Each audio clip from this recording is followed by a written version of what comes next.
Welcome, welcome, welcome. Hey, good evening.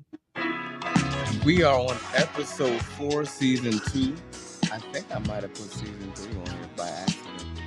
Now that I'm thinking It's about it. season two, We're on season 2. episode 4, right? Yeah. Yeah. But I think I was just thinking on Instagram, I might have put season 3, not even thinking about it. Oh Season no. 2, y'all. Yeah, that was me. My bad. But welcome you guys to another great evening. Happy I am your Wednesday. host. This is Chestnut Checkers, y'all. I am your host, William Alexander, aka Scarf Boy, aka the Black MacGyver. And next to me is the wonderful, lovely main host, co-host. I know she hates when I say main host, but she is the co-host. She makes all things happen, makes this thing magical, y'all. We have the most wonderful Kristen Marisons Wilson. Happy Wow. to be here. Hey How are you, everybody. young woman? I'm depressed. You're what? I'm depressed. Like I ain't even gonna front no more. Like shit is too crazy out in this world. I can't do it. Oh no. Yeah, it's okay. No, it's not. We gotta talk. I didn't even notice. I'm sorry. No, don't be. I don't never look like what I go through, baby. It's the skill. Yeah. It's a skill. It's okay. But yeah, it's been tough. It's been okay. So first of all, let me just get into it since I brought it up. I had a guy that I was in love with, and we never could like make things work out. Either I was with somebody or he was with somebody, but we was never single at the same time. If that makes any sense, right? Uh-huh. He died last year of cancer, and he's like a year older than me, like young. Mm. So I grieved him. I felt like I grieved him more than I should have, as what my designation was, which would have been a cuddy buddy. Yeah. You know what I'm saying? But we were Yeah. Yeah. friends. Yeah. So I grieved him, and I was cool. And then on Saturday, I'm gonna say it like them down here. On Saturday, I'm cracking up. you know how Telegram sends you when you got a contact in your phone and they get on Telegram? Uh-huh. Why did his number and his name, because the way he saved in my phone, Telegram was like, so and so popped up on, so and so was on Telegram. Oh no. Yeah. Very sad. Very Been sad. one. Mhm. Well, my thought, and somehow you make it here.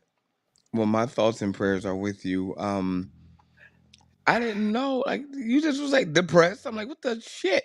Well, it Oh, snuck up on me, right? I fought with yeah. depression my whole life, so I deal with it. You know what I mean? But Yeah. it snuck up on me. Like I just realized, like the past couple of weekends, I don't get out the bed. I don't have no energy to do nothing. I don't have my normal joy de voir, how you pronounce that shit in French. You know what I'm saying? Like it's I a lot got going. you Dunkin' Donuts tomorrow. Hey, come on, Dunkin' Donuts. You know me so well. I got you. I can't be a Boston girl and not love Dunkin' Donuts. Fuck Starbucks. I said it. I'm in my moment. Fuck Starbucks. And all the niggas that sit at Starbucks talking like they bosses when they really just don't have an office. Fuck y'all niggas. Oh, was that personal? It wasn't personal. It's just what I see.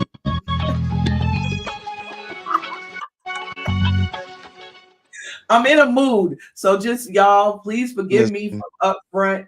We're gonna my jump into sad sister is in a firecracker style of mood here. Uh, honey. Y'all think I'm bad when I'm good. Like when I'm bad, it's so much worse. That's why my ass be in the house. I promise you, because my brain go way too far. I can't say that I'm depressed. Good. I, Can't be I'm real I'm stuff. I'm managing all things that could be are, and it just is what it is. Like Absolutely. I've accepted the fact that my tolerance for um dealing with certain shit has really just it's not present. I just don't have it. Like I have the capacity for like and y'all, I'm gonna be honest. I was a bullshitter, and in my life I've been a bullshitter. Hey, Shouts out, young lady. Christine. And oh, listen, Mhm. I can't wait to have that young woman. on this show. Oh, The absolutely. information that I've learned from that young woman, fashionista Christina. Check her out. She's on Instagram. She's on TikTok. Yeah. Clearly she has a YouTube somewhere, so check her out. I mean, I'm talking about the one of the most dynamic women I've ever come to know and come to, have a conversation with. Knows so much about not only fashion but um the spirituality and the holistic principles behind it. She takes Mm, her craft and her art as a life. I can't even say serious. It's as a life. So shouts out for you to even come onto our platform and even see us for a moment. I appreciate you. absolutely. Thank With that said, I'm okay. I feel like I can confidently say I'm okay and not have to lie to myself. Yeah. I feel like I can say I'm well and not have to hope to be. So I think that I can say all things considered, I'm okay. Yeah. My own daily struggles, life's ups and downs, but I'm okay. Yeah. I'm happy to hear that. You know what I'm saying? It can't be Yeah. both of us at the same time. It cannot be both at the same time. Christina, we definitely gonna get you on here within the next few episodes because I want to pick your brain. He's told me so much, and just my interactions with you already, I know you're very intelligent. So I can't wait to get in here and chop it up with you. It's- Um, I want a suit.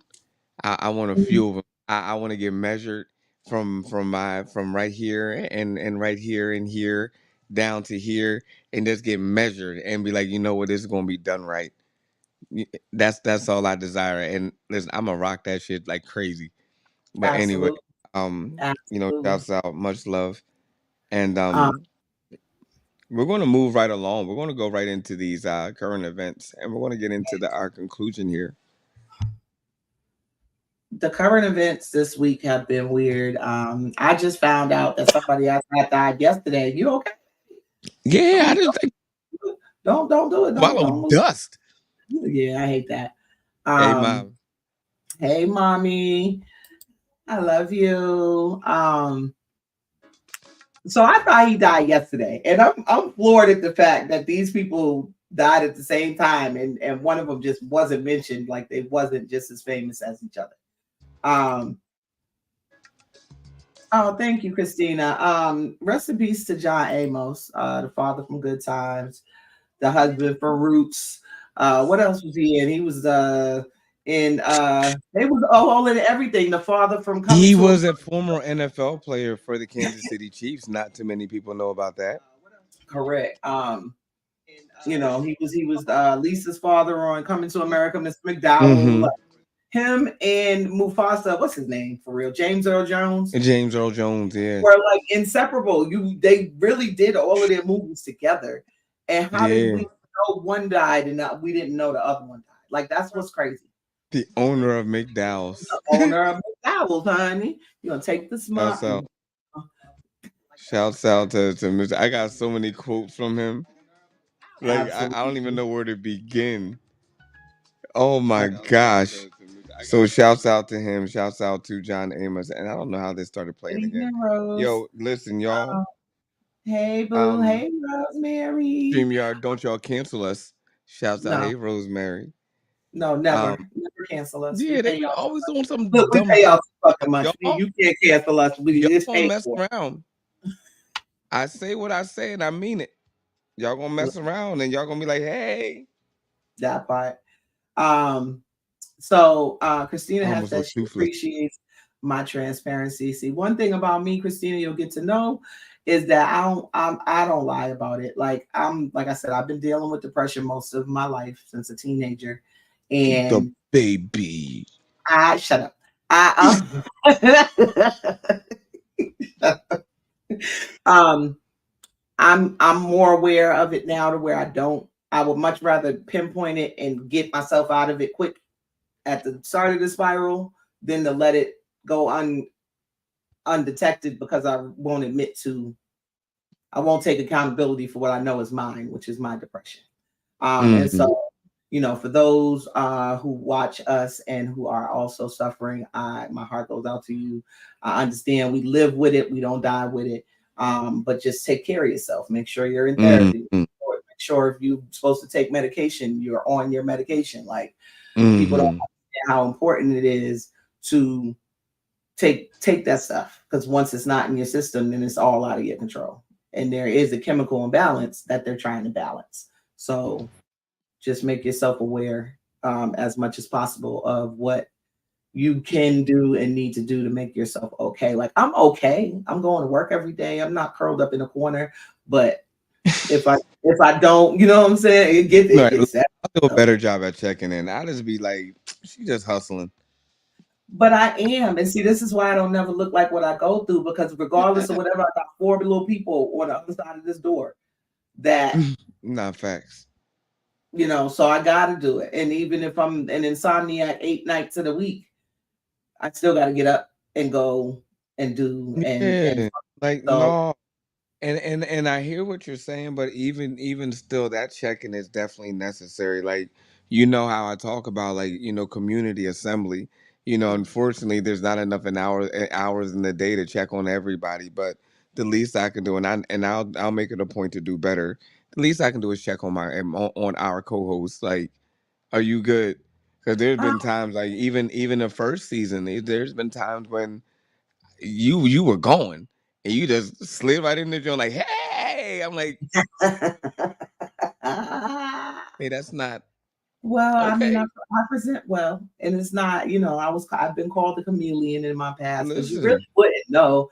And a lot of the times, depending on when the check-in happens, like, say you check in and I'm at work, like you're on hmm your lunch break and you try to check in with me, I'm gonna tell you I'm okay, even if I'm not, because I oh can't yeah, think about it in those moments. You know what I'm saying? oh Like, I know when to tag your ass. I didn't learn you. You fucking around, find like, yep, me catch her right in the car. Boop.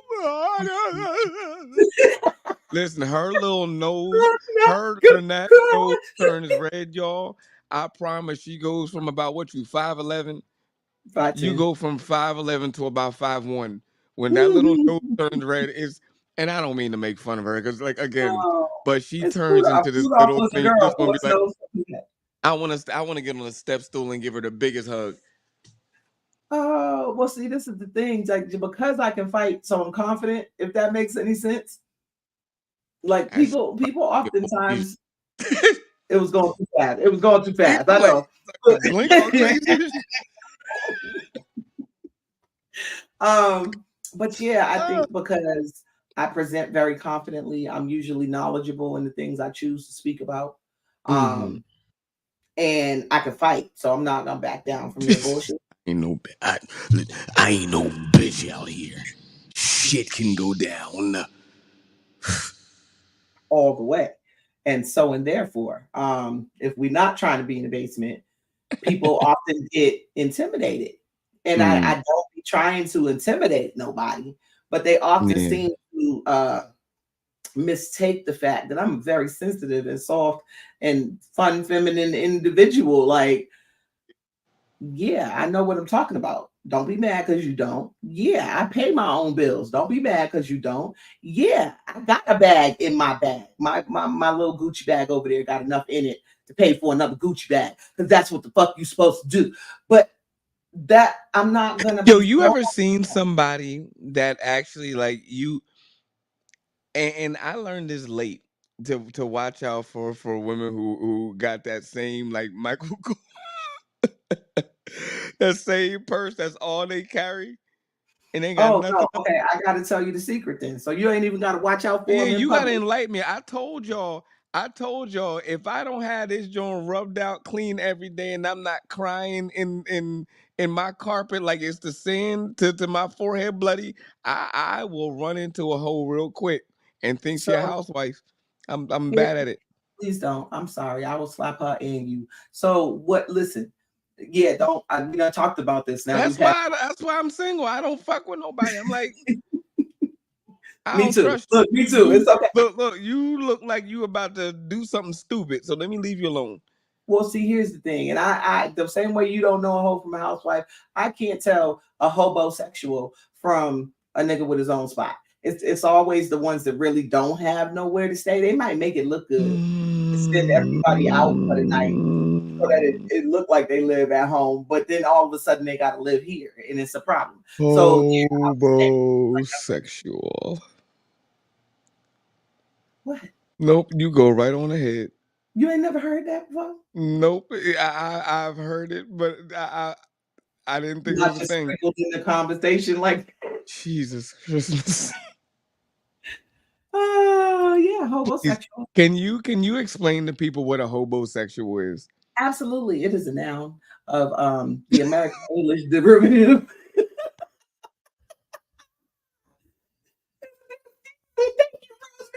It is a noun of the American English dialect, right? And so it is a what's it, compound word? That's what they call them. Where you take the word hobo, you know the guys that used to walk around with the little stick with the bandana with the shit, and it was sexual because it sounds like the other one, but we're not talking about that one because we don't want to get canceled. But you put the hobo and they have sex so they can have somewhere to live, and so. And therefore, Look, you we could tell you know them. You know them. They the ones that get out the passenger seat and stand behind you as you swipe your EBT card. you're right, right, We know y'all. We see you. right. We're the ones that Homosexual. when the check comes, she got to do this every time. Look, this is what you see her do when the check comes. Every time she got to, yeah, homosexuals. And so yes, I have a very hard, Homeless nigga with great penis. I have a very hard time because the penis is blinded, and this is Where do another. you find them? Like They are everywhere. what in the roaches?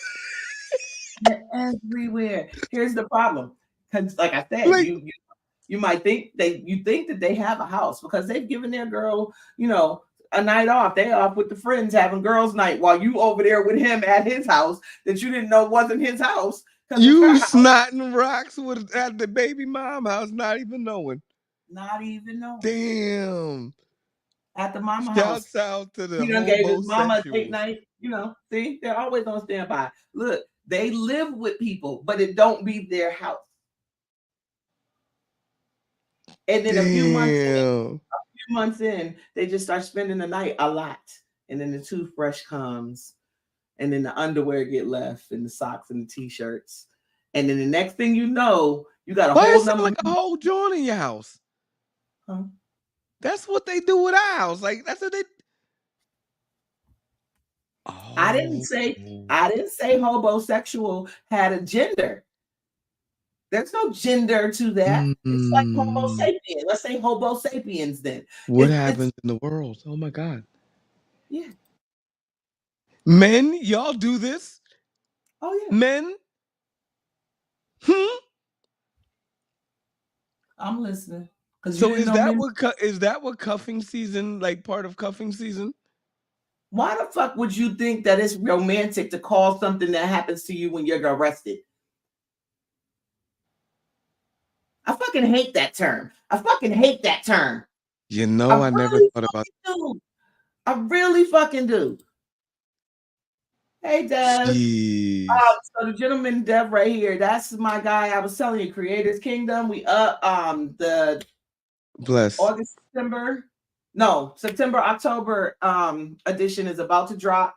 So be on the lookout. Our next edition of our magazine, and then pretty soon my co-host is gonna be in there, featured as artist of the month. But we gonna get more into that in a little while. But yeah, I forgot, and because it's our platform, I get to do this, and I forgot to do this. I was asked to be a part of a what is that called?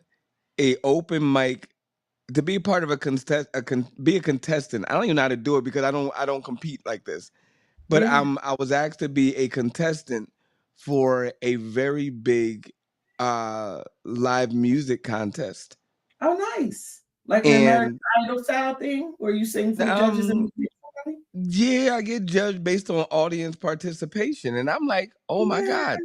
Being a person, being a Scorpio, I looked around and I said, who can I invite? I know Everybody. everybody, but I'm not really cool with anybody. Like not really close. So Don't here's what matter. I'm gonna do. Not Mhm. at. Okay. Here's what I'm gonna do. Cause I'm gonna edit this and make sure that we stay under hours and make sure that we edit this cleanly. I am asking for support. Those who are, and I'm gonna read this out loud. Give me a second. I gotta pull out my oldness real quick. Cause I'm not as young as y'all think I am. I'm really just like an old soul. Cause I done lost the message 6 times while talking to y'all, and I've been trying to act like I knew what was that, but I don't. He got the CRS, y'all. He got the She got CI. the whole world in this. Oh, so anyway, it's on election day. It's at the winery, the Philadelphia winery at 7:30. I'm gonna make sure I post it. It's Yes. $35 a ticket, but it covers a table. So what I need is everybody who is in Jersey, Philadelphia, New York, Maryland, Delaware, DMV area as a whole. Come Mhm. out, like, subscribe us first. Chestnut Checkers, that's more important of a platform that we're dealing with right now. But come out and Absolutely. support your boy, yo. Y'all know I make sure that things happen. I want to make sure that we all get fed, but I also want to win. I want you to win. Send me the information so I can start promoting it for you because you didn't even Absolutely. tell me, I just sir. found out Um, today. we were also featured in a neighborhood magazine over there, were we not? We were featured in a neighbor in our magazine in my community. Like we have oh my gosh, shouts out to West Philly. Like we are making a whole change out here. We were featured, shouts out to our city captain. I this stuff kind of escaped me. I'm not used to like acknowledgement. I'm like I like to sit in the back. But Gotta get she was used to like, it. "Yo, we see you," and I'm like, "Shit, what do I do?" And I was like, "Oh my god, thank you so much." And I saw it, and I'm like, "Oh my god!" Like, and I saw the amount of people, and the guy was like, "Hey, I saw you on YouTube. You that Black MacGyver." I said, "Oh shit!" And but I'm happy to know that we're making such an impact on our community and also loving one another and the messages that we're having and the support that we're gaining and just the culture that we're believing in. Oh, it's absolutely. it's it's for the I'm for the shits, but at the same point I'm for us, Yeah. which not only us melanated people, but I'm Mhm. also for the like-minded people. It takes a community, it takes village, it takes love, it takes a creator, a source. I believe in all that, and if you don't, then I'm probably not the person to fuck with, and likely if you fuck with her, I'm not going to deal with that either. So shouts out to y'all, and I love y'all for that. Kristen, were you about to cuss me out for taking too long and monologuing? I You're don't want to. fine. I don't want to get. I was about to cut you out because I did I not don't want to know get G's. Like that no. you were invited to be in this contest. That is a Oh, I'm huge sorry. thing, bro. Yeah, I didn't. Who knew? Nobody apparently, sir.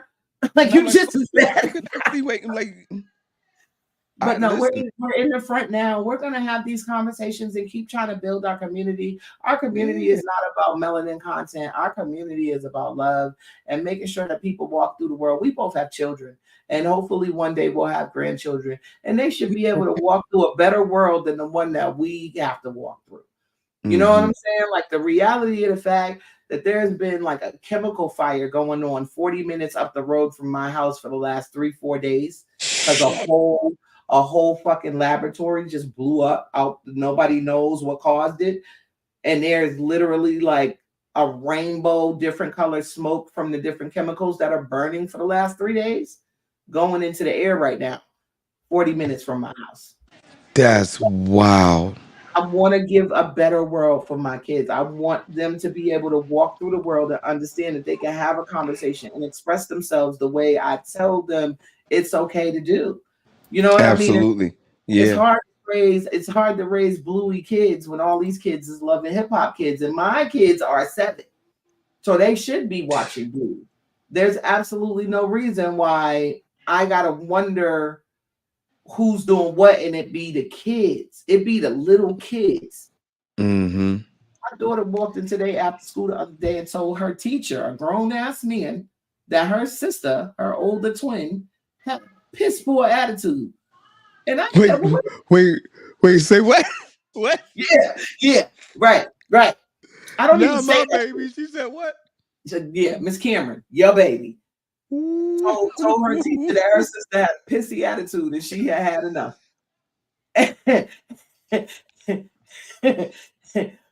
The problem I have with it, right? The problem I have with it is reality speaking. We don't even use that word. Like that's not even a word my Piss mom poor. pissy, piss poor. Like Pissy. we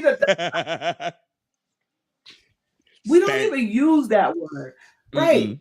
But the fact that she used it and the first time it came out of her mouth was in the proper context and in the proper manner means she's hearing that a lot somewhere. Right. She's practices. It's the Let me kids. tell you. Right. You know, it's got to be these kids. And I'm thinking about all these kids who live in the same room with their mama because their mama's 12 years older than them. And then they live in the house with their grandmother who's 12 years older than their mama.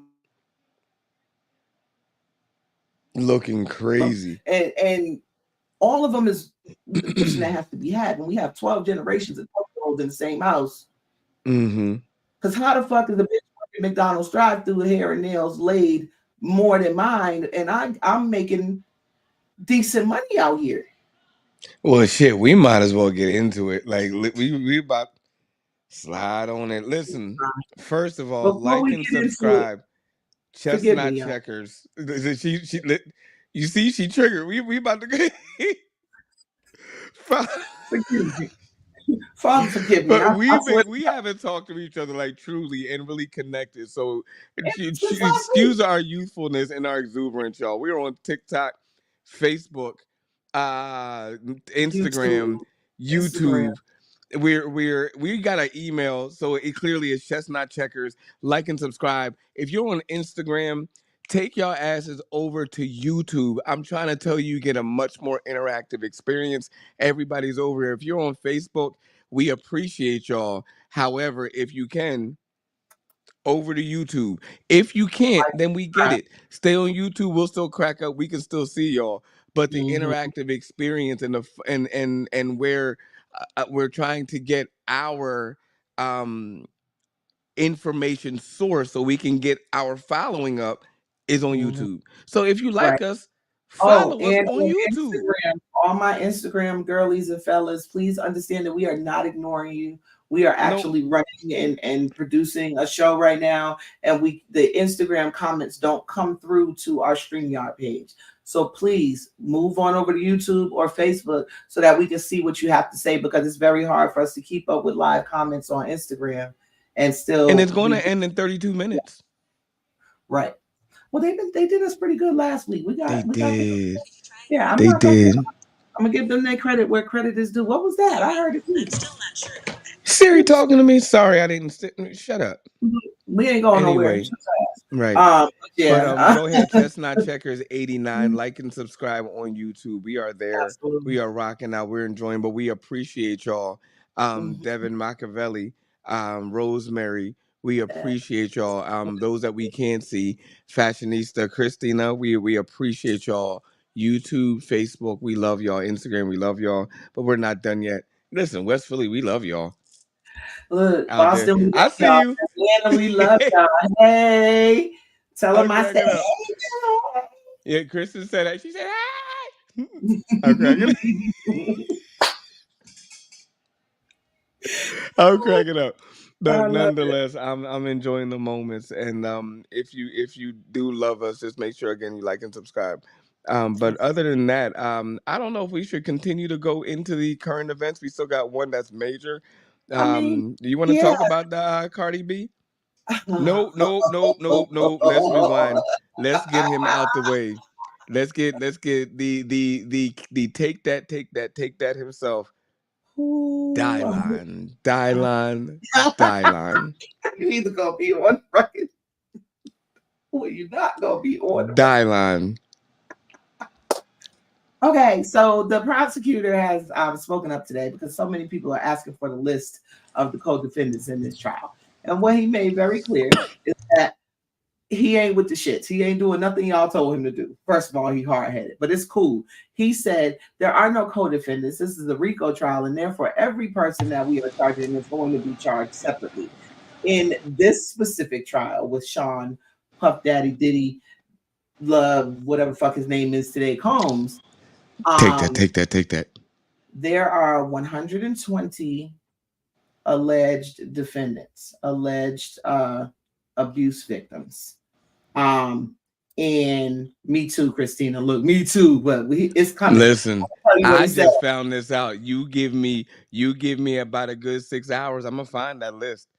So shouts out to being and listen, y'all. F the government. I was the first one to find that list, the Epstein list. I had it first. Right. And he was on there too, but we're not gonna do look, we're not gonna do that today. So 120 people have alleged some sort of abuse at the hands of him. One is 9, as young as 9. So we have people who have been abused in they claim to have some sort of proof of, because of course it's their job to prove it. Someone as young as 9 years old. Yeah, Rosemary saw the same thing. Like somebody got. That's disgusting, son. What he also said is that there is going to be more charges filed against people. And while he's not willing to give names, but they will come out as the cases are ready to go forward. What he is ready to do is let people know that it's not just the perpetrators who are getting charged. Everybody gotta go to jail for that. You go to jail, I'll kill you. It's the employees. I got a 9-year-old, yo. You gotta go to jail. It's the employees, it's the bystanders, it's the people who were in the room and on the camera but didn't do anything to stop these things. For instance, the alleged situation that Don Richards brought up where they're at the table with Interscope Jimmy Iovine and them, and he punched Cassie in the stomach. These are the people who may be listed as. I wonder if that dude can even fight for real. Who, Puff? Yeah, apparently not. Usually, what ends up happening with niggas who beat girls is that they're not. I had posted the other day. I sincerely hate. They took down my post because I said the word hate, right? But I sincerely hate, with every part of my being, a dude who is dumb, aggressive, and violent towards a woman, but a man, they're docile. Like they don't have none of that smoke towards a man, and it's just so. I think that's why I learned how to fight for real, because they won't come at me. They're gonna catch these hands. I might get beat up, and that's the one thing I be telling people all the time: like, stop arguing with these niggas. Stop trying to provoke these niggas to that, because regardless of whatever, he can break your jaw, lady. He can. If he chooses not to, and you just get a little duffled up, you better be grateful. Because if he haul off and hit you with his man strength, this is gonna be swinging like a cartoon, my nigga. Like. These girls, they don't understand, bro. I'm just tired. I'm tired of it. I'm tired. This is why I'm depressed. I'm tired of the double standard. I'm tired of the fucking rich people getting to do whatever. The mayor of fucking New York is in jail right now with Diddy's ass for corruption. This nigga. Did you see them charges? Right. This nigga was taking money from everybody. He might as well have been a preacher. Everybody. Racketeering out the wazoo. I mean, what in the... Remember DuckTales when my man would jump in the vault and start swimming it? That's him. Eric Adams. Yeah. Like, what are you doing, bro? Like, this nigga was Scrooge McDuck in all of New York, my nigga. Absolutely. One last thing before we get into the most recent event. Y'all might not be able to get nothing for a while, so I hope y'all's houses are stocked up and y'all wasn't living paycheck to paycheck for real, because the ports is closed on the East Coast until they decide to pay these niggas more than $9 an hour to do backbreaking work all fucking day long. Get caught up in human smuggling scandals, because all of those containers don't just contain products. Look. Not when you got $2 billion worth of crack and cocaine coming in from JP Morgan and Chase. Not Shouts when you out to got my bank. several $billion worth of people coming in Shit, from y'all. all over the world, traffic in these containers. What y'all think them Right. containers is about at the end of Not Like Us? If y'all wasn't paying attention to Kendrick, because he stood in front of all of them containers Like at the end the shit that kills me is that, all right, so in Philly, right? of the So for those who didn't know, a couple years ago, what happened in Philly with these containers? J.P. Morgan Chase had a container. They found about $2 billion worth of cocaine in this container, so they Mhm, confiscated it. Not the other containers with J.P. Morgan Chase that just so happened to disappear too, except for the mhm, ones that got registered with the shit that was supposed to be in it. But these right. other containers disappeared too. So here's what they do when everybody from Philly, from that area that knows, like, all right, some shit ain't right. Guess what they do? Oh, let's just go ahead and blow this whole goddamn shipyard up. I feel like that's what happened at that lab. Like I feel like that's gonna come out that they was doing something they wasn't supposed to do. Yeah, I mean, there's a certain here. I'm not gonna cast any aspersions here, but history has shown that there's a certain demographic in our society that every time something crazy happens, a lot of people go and come up short, and it Mhm. ain't us. It ain't never us. Mm-mm. When people feelings get a little bit anxious, schools get jobs get Yeah. offices get you get a little bit too high up in the pedestal, they'll fly a plane in the oh no shit. Mm. And on that note, we gonna Yeah, we there we gonna go. we gonna switch right over to our next current event topic, which is Cardi B and Offset. Now, I don't think they done. But they done for right now. Let me just say that they done for She's right now. sick of it. I mean, if that ain't the most on again, off again bullshit you ever seen in your life, they are That on baby is number so. 3. Now we have just found out recently through Instagram Live that baby number 3 got somebody else's dick print in his forehead. Thanks, Offset. We didn't need to know that, but we know that now. So that caused the uproar. Okay, caused the uproar on the internet. Cardi slapping Prego cheeks. First Jeez. of all. Secondly, then had to come back and was like, I'm not arguing with no nigga I have fingers inside of. Bitch, wait a minute. Cardi, you won. Leave him in, let him live. He dying right now. Said she had a whole relationship with Takeoff. Look. Hold up, you can go ahead and keep on talking. I need to walk away for a moment. Hey, No, hey, you're all right. Yeah, I ain't you're all even right. see that coming. Look, that's what been going on, bro. Um, Shit. she basically um has started a trend. I feel like this is why niggas on the internet is mad, y'all. And I'm gonna say this before he come back because I don't want him to be mad at me. But I feel like there was such an uproar, right? There was such an uproar about her saying that she had sex with somebody else while she was pregnant with Offset's baby. Okay. He thought he was putting her information out there and she didn't have no problem telling the truth. And did was her response. Okay.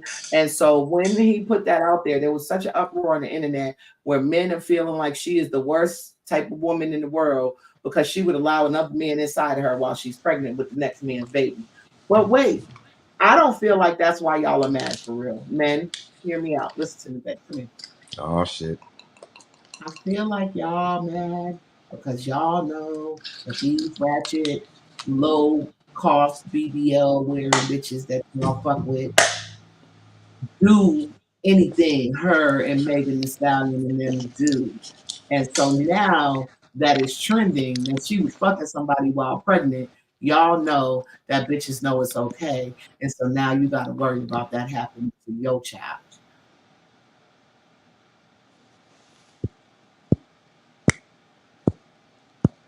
If your child come out with delays, just know he was hitting it in the soft spot. It's okay.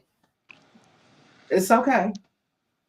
Because nobody wants to talk about the myriad, the fucking plethora of times he cheated on her with many, many, many different women. You ain't doinking somebody baby though. That's it. No, it doesn't matter. You're not dunking the I baby. The mean, baby we is already know. We know that the yeah. baby is well protected, but I mean, The baby don't know no difference either fucking way because he'd have been dunking it if they wasn't mad at each other. I'm just talking about the fortitude that it took for her to say such a thing to a But even grown man. listen, even if Oof. it And she built even like an ant herself. That's crazy. right, she's an ant bottom body bitch. Even if Hmm. she didn't spill the tea about fucking somebody while she was pregnant, he did.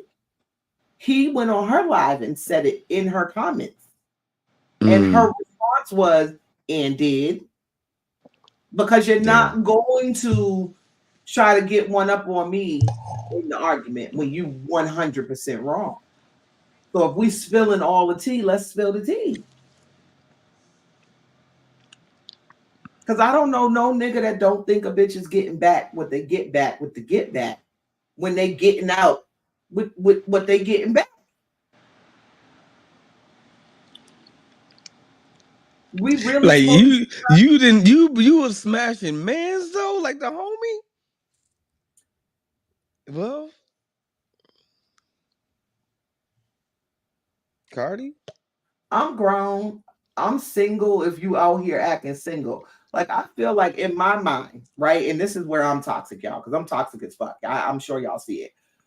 I feel like the moment I find out you're cheating, whether I tell you I know or not, that's when it becomes an open relationship.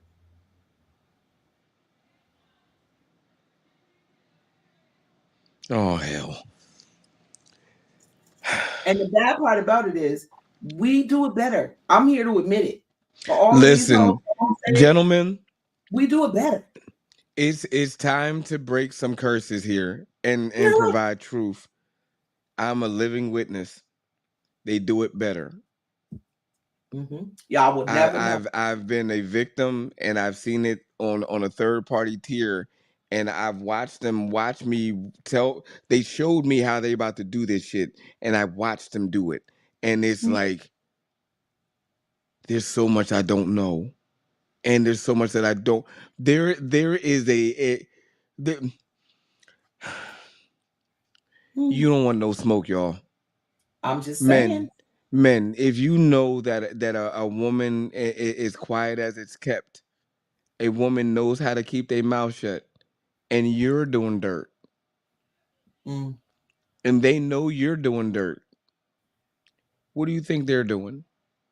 Here's the They're not thing. doing dirt. Now I'm not going to say they're doing dirt, but when you know what when they get back in the setup, just understand that you either will mentally or emotionally be buried.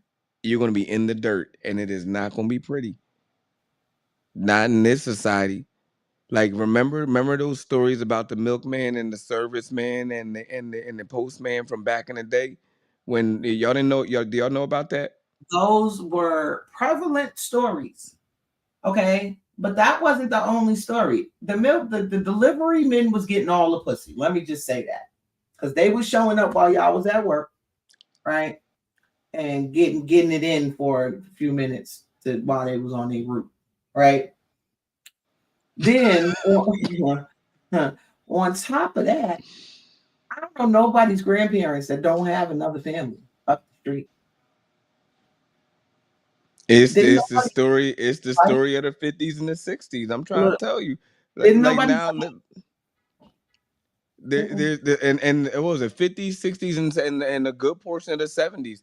There you mm-hmm. say got lazy and sloppy in the 80s, but here's how the Crack. story goes. Crack made everything lazy and sloppy. Go ahead. So you had the serviceman who Mm-hmm. and oh, so here's an interesting fact.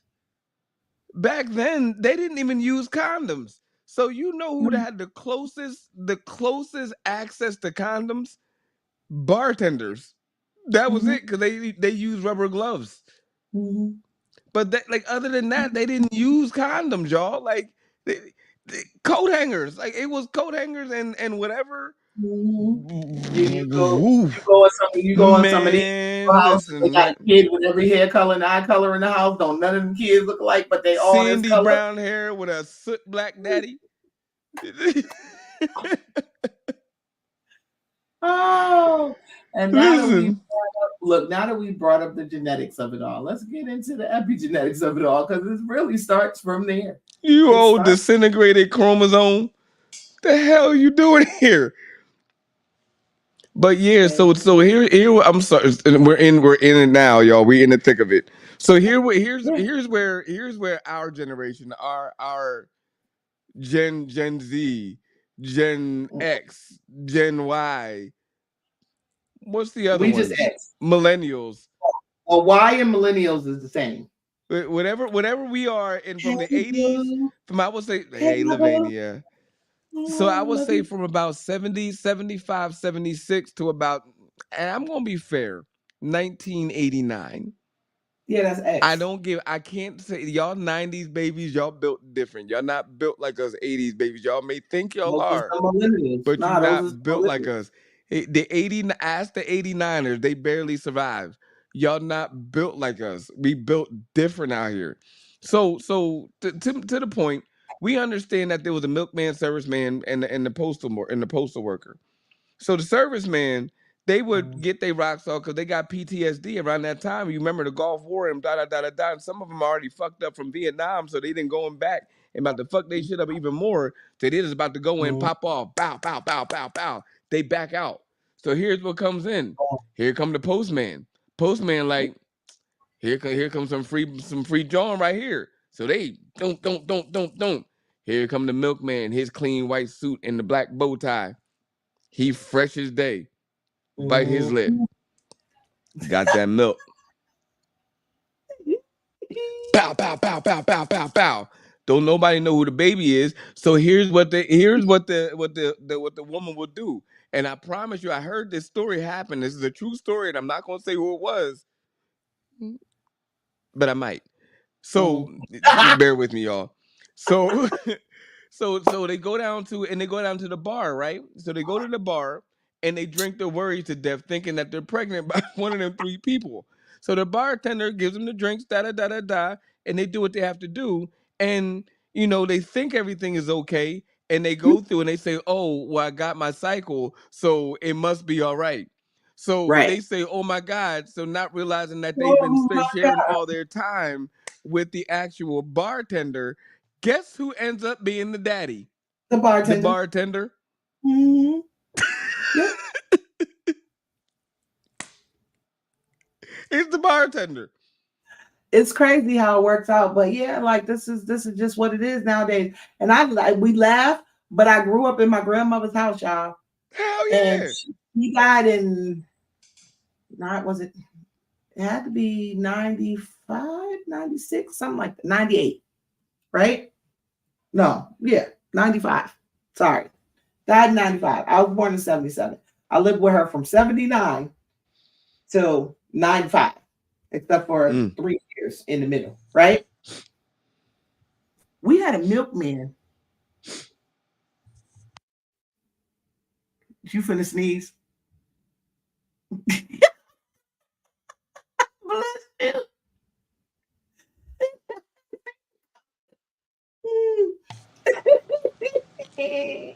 Okay, so we had a milkman.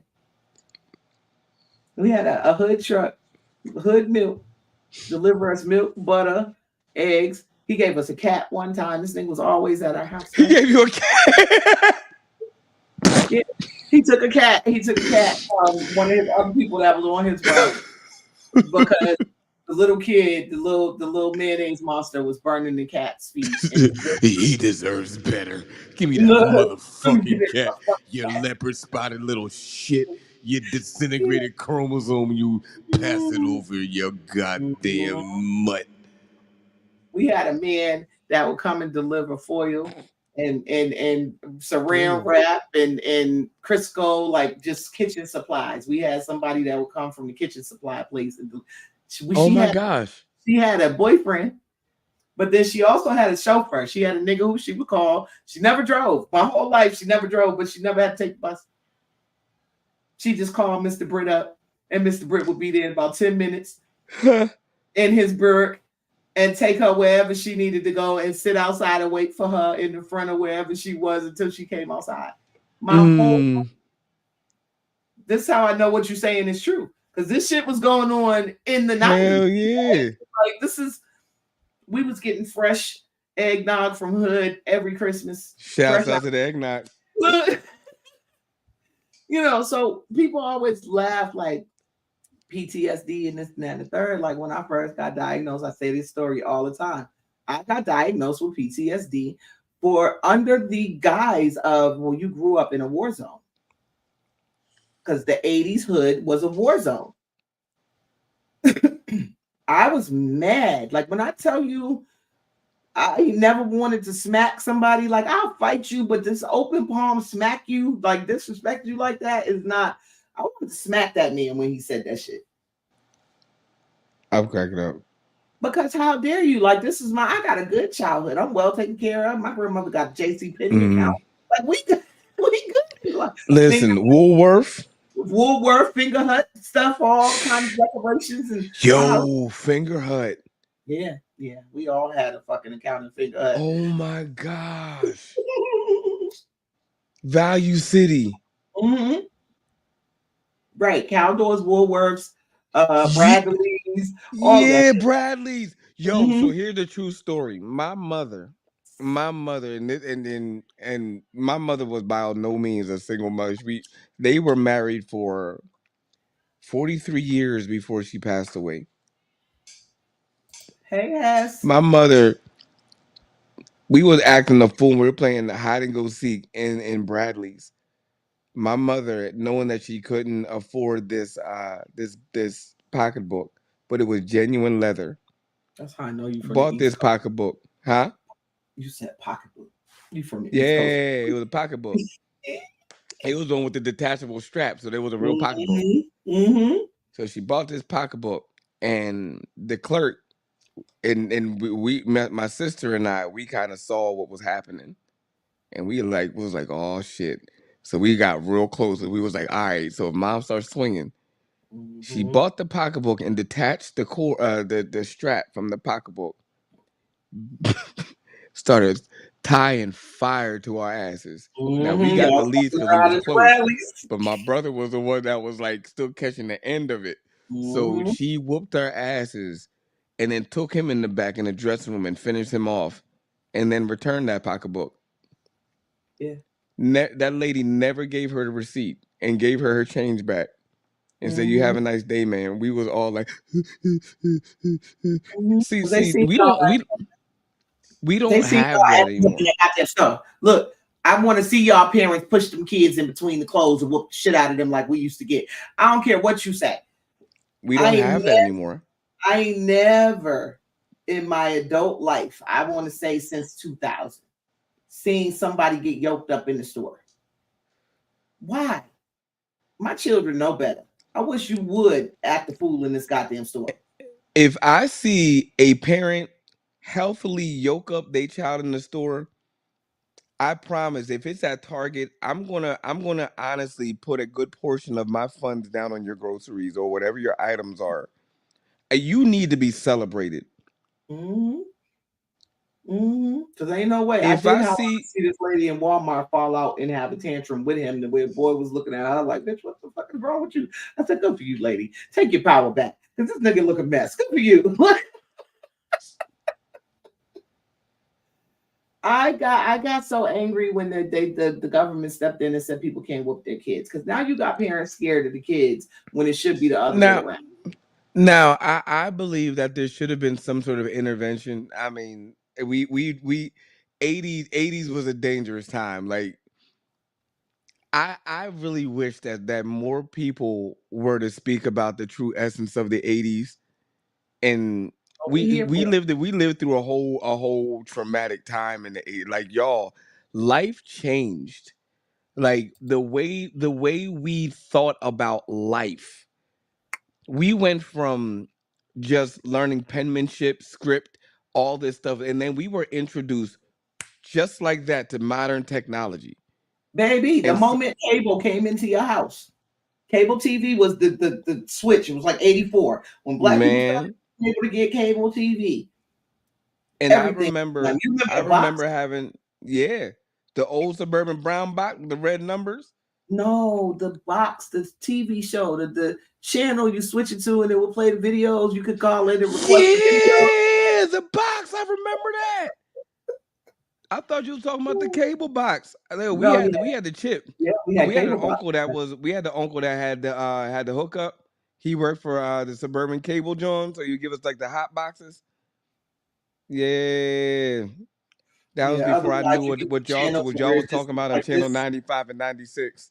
We didn't. I Right. didn't know about that until we started to get regular cable because he wasn't The working for rest them no of us more. look. The rest of us just had Skinemax. It's okay. Right, Skinamax. Right, right. Jeez. Look. So But yeah, those times were crucial for me. I would say because if it weren't for living through those times and being, I guess, being the youngest, I don't think I would have ever learned forgiveness the way I've learned forgiveness, right. and I don't think that I would have been able to really empathize with the level of compassion that I try to, and I believe that I do, but I would try to because of some of the stuff that went on. We have so many.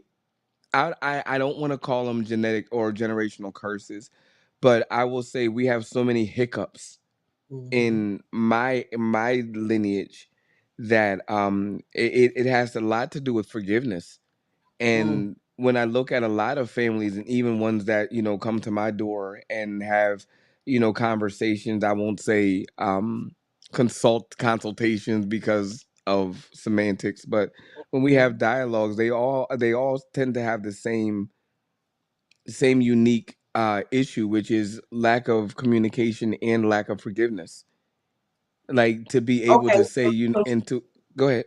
stop right there because here's what I just thought. Like, I don't know if God put this on my heart, but that's how it felt, right? Hmm. So we talking about the generational curse. We talking about the trauma that gets passed down, right? Yeah.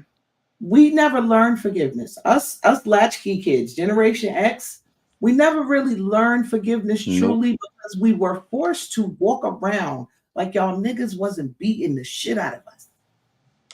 We didn't have you didn't you, we didn't have to forgive because we still had to act like what y'all told us to do and still Yeah. had to follow directions and still had to go. We didn't learn that part. So I want to Go take ahead. this Go moment ahead. before we go forward to play the video I found. So even Please. though I this is was really trying to segue right into that, but correct, go right into it. You did mhm, wonderful. Please, I so thank yield. you. This is part two of the conversation that we started last week about epigenetics and this idea of trauma being passed down to our kids.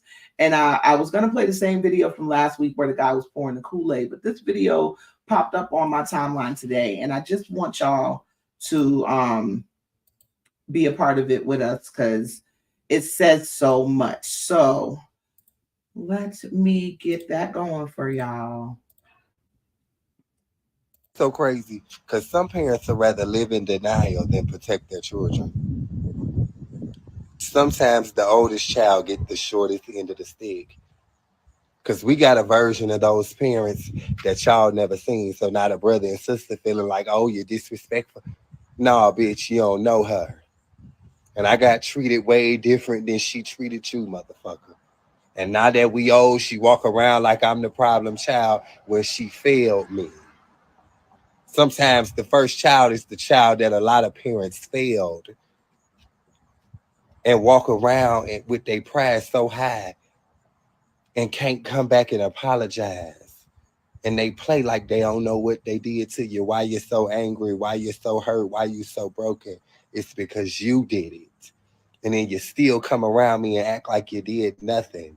That triggers the trauma in me, bitch. Stay away from me. Could you not hear it?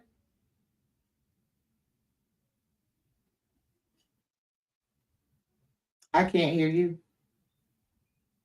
I can't hear you. Okay.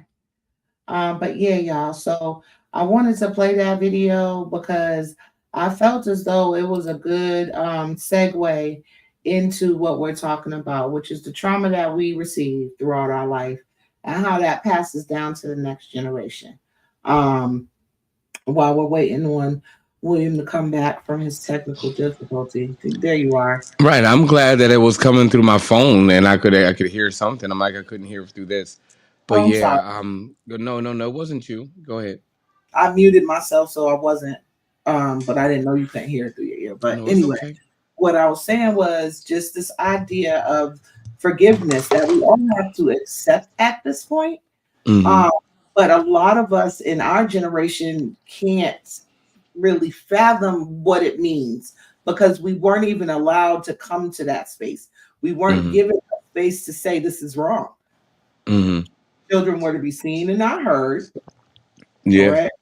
That was Mm-hmm. how we were raised. Children were the servants of the household. Mm-hmm. Children had to do what they were told at all costs. Mm-hmm. And it could mean you not sitting for a week. It could mean worse, busted lips, black eyes, and what would be considered abuse now was just Mm. the norm for us. I don't know anybody that hasn't been beaten with at least 5 different things.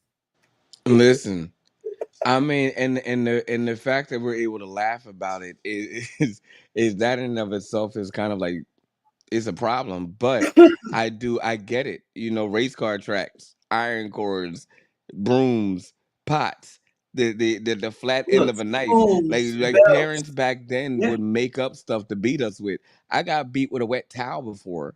I got beat with some wet dungarees, my nigga. You, How you do, know the Venetian blind, John, that you yeah. twist.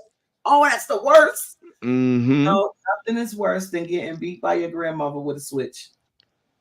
And you better No, not bring nothing. her a skinny switch because she's going Nothing back. is worse than when you have multiple kids in the back of a car and y'all arguing and the grandmom don't want to hear it and she Mm-hmm. reach back and whoever's in the middle seat get that inside leg pinch and you Mm, hold and they holding on to that that leg right pinch of here. that. No, I'm talking in the That's the car because church one. they drive and they can't quite get to your arm, so they just Yeah. reach and they catch you in the inner Ooh, thigh and they not look, letting go to that light turn green. right. Oh my god! And back then they didn't have the censored lights. Everything was timed, y'all, and it took the 30 seconds of having y'all. I don't know if y'all know what was that joint that we used to call it, a frog bite, or what was it call it, turtle Mm-hmm. That's bite, exactly. Mm-hmm. That a frog bite. fly bite. When they took they finger and they went like this and they caught the inside of that meat. Oh my god! I'm thinking about it now. Look, it's That shit the, was, dude, that was the, Christ-like. the I don't want to call it demonic because I don't want to put that on our parents, but it was like so fucking hurtful to things that people were doing to children. And so Instead of just asking what's wrong. the idea of forgiveness is just so foreign to a lot of us. Uh-oh, it's that side I eye. do. Come on, babies. I Medium love rare them. chicken. You Come had on, medium it rare was the steak. side eye. Medium rare steak. Okay, right. Why they keep? Because if you eat medium rare chicken, we go into the hospital. You don't eat medium rare Listen, chicken. this is our interlude, Miss y'all. They Cameron, have to. Hi, love you. Cameron. Say hi to Mr. Williams. Hi, Mr. Williams. Hi, baby. I heard about you. Yeah. It's He said he heard about you. She said, oh. steak chicken. Go on, let your sister get a hug. Y'all get y'all bedtime business? Yes, I have a question. Come on, steak is not chicken. Okay. Chicken is chicken and steak is cow. It's delicious. What you talking about, yuck? You just ate it. Oh, And you ate it the Hi, right way. baby.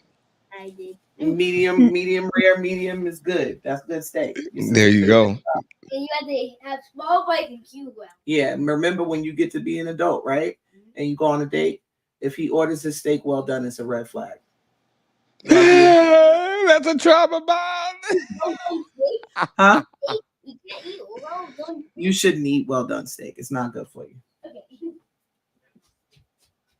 Close my door. Thank you. Shouts out to the educational moment right now. Listen, no well done steaks here, y'all. No well done steaks over here. We want to see a little pink. Little pink. I don't want it raw, but I want it right. Look. No, boo. You know how I am. Look, y'all been knowing me long enough to know I don't tell these kids Listen, nothing that's wrong. no well done steaks or medium rare chicken. Right. She said we I- have medium rare chicken. No, the shit, the devil. So No, let's correct that. Because you tell somebody that, we should be in the hospital right now. Um, but yeah, like what he said is a lot of what I see. So my understanding, right? Mhm. Just my worldview is that what we see now is a product of what we went through then.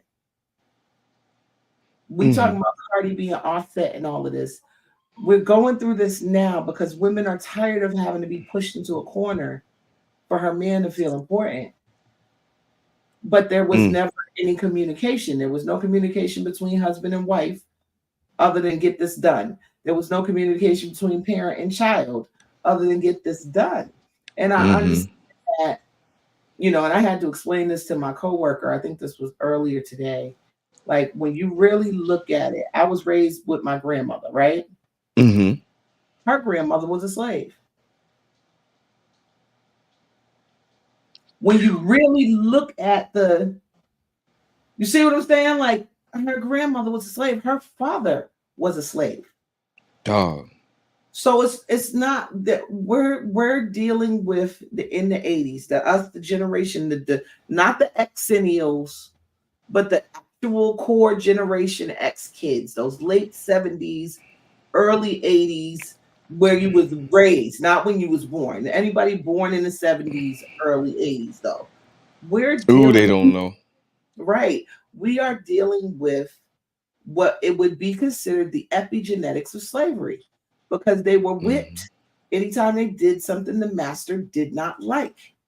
And then as soon as y'all motherfuckers got out of slavery and started choosing bedrooms and got your ass in the master bedroom, you started acting like that motherfucker. And now Mm. all of the children is beat because it was Mm. generations ahead of time where y'all was getting beat for picking cotton the wrong way or looking at master's daughter when she was outside with her titties out or whatever was happening. Ooh. Right. We are dealing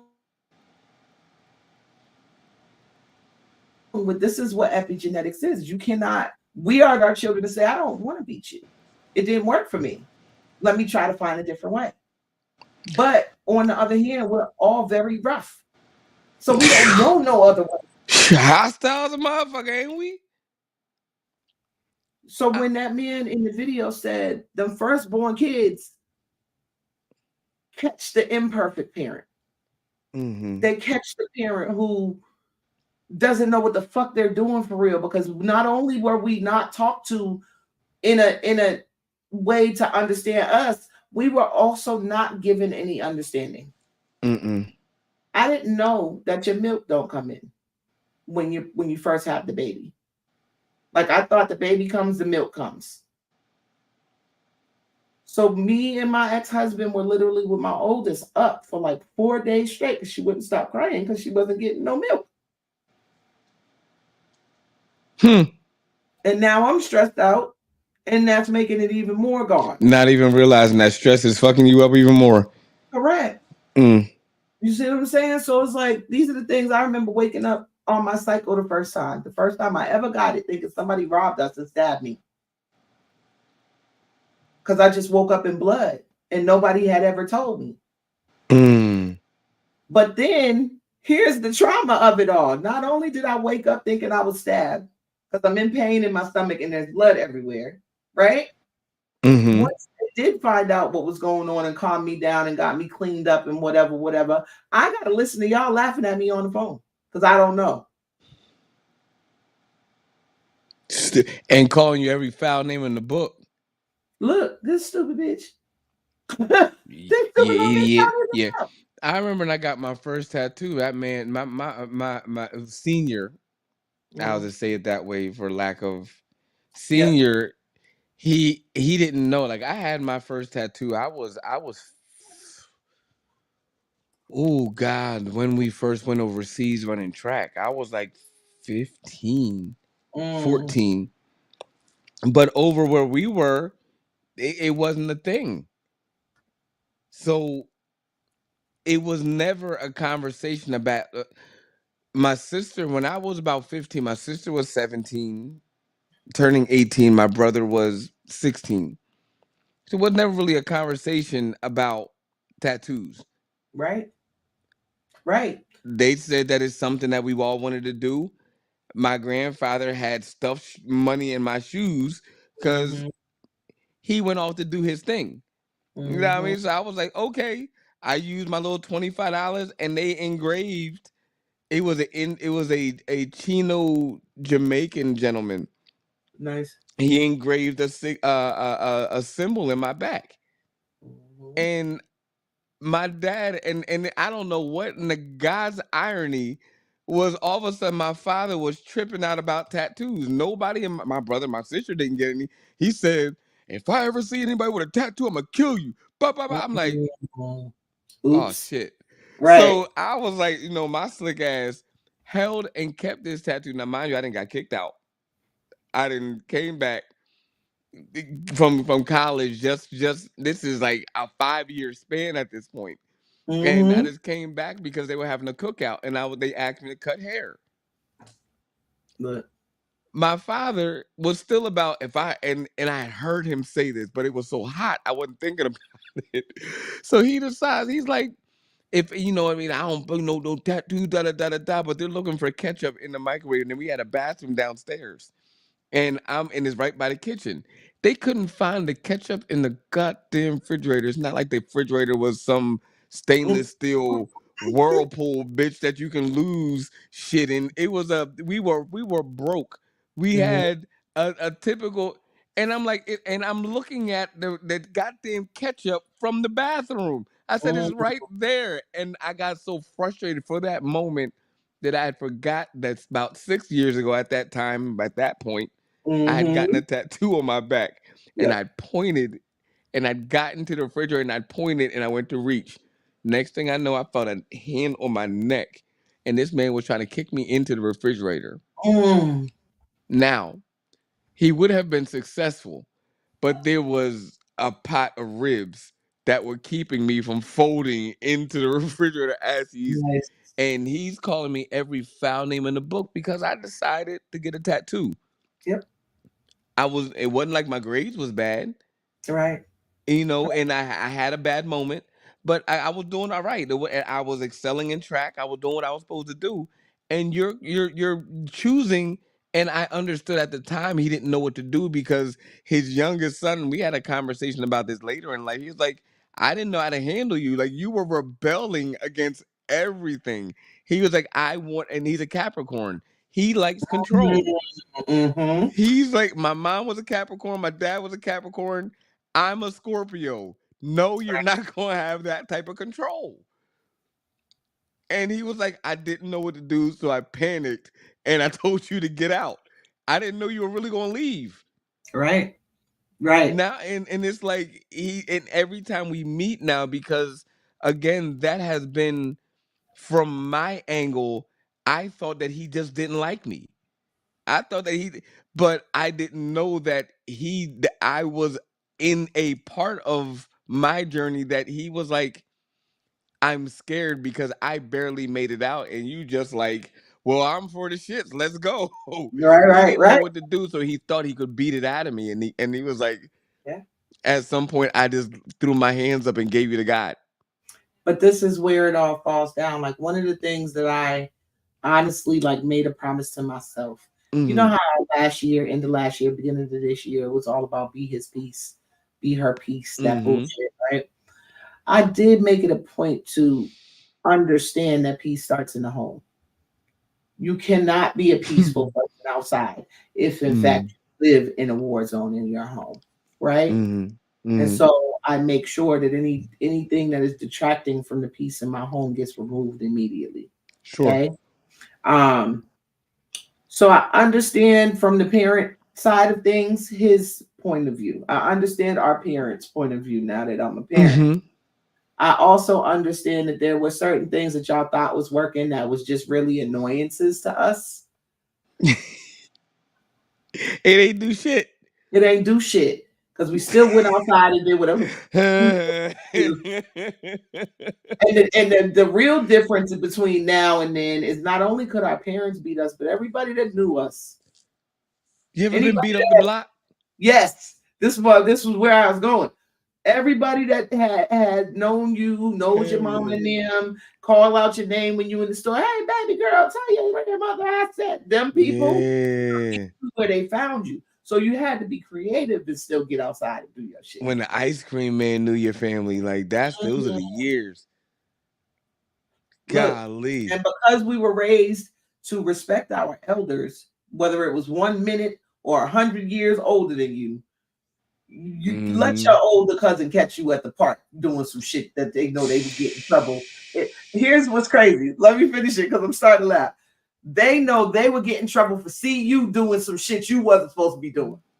So they're gonna whoop your ass for getting them in trouble before they ever even got in trouble, just in case anybody knows that y'all was in the same place when you was fucking up. This is what we lived through. Yep. When I tell you it was just combat. Oh. You duck, dodge, dip, dive, and duck again. You don't know where to. And again, if and I pray that the younger generation does see this. when you wonder why we are the way we are, and there are some of us that have gone through that lifestyle and have come out a little bit different, right. A little bit better, a little bit more refined, so you want to say.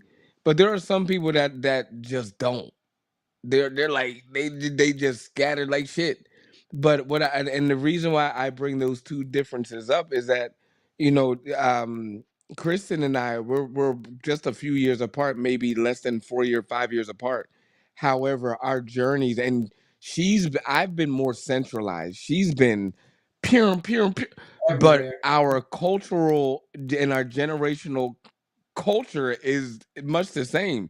We can talk about the back alley conversations, manhunt, hide and go seek, porch lights.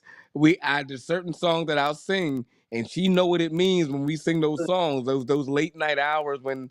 But at the end of the day, though, man, look, I can say cheers, Dear John, and she know what show come next. Yep.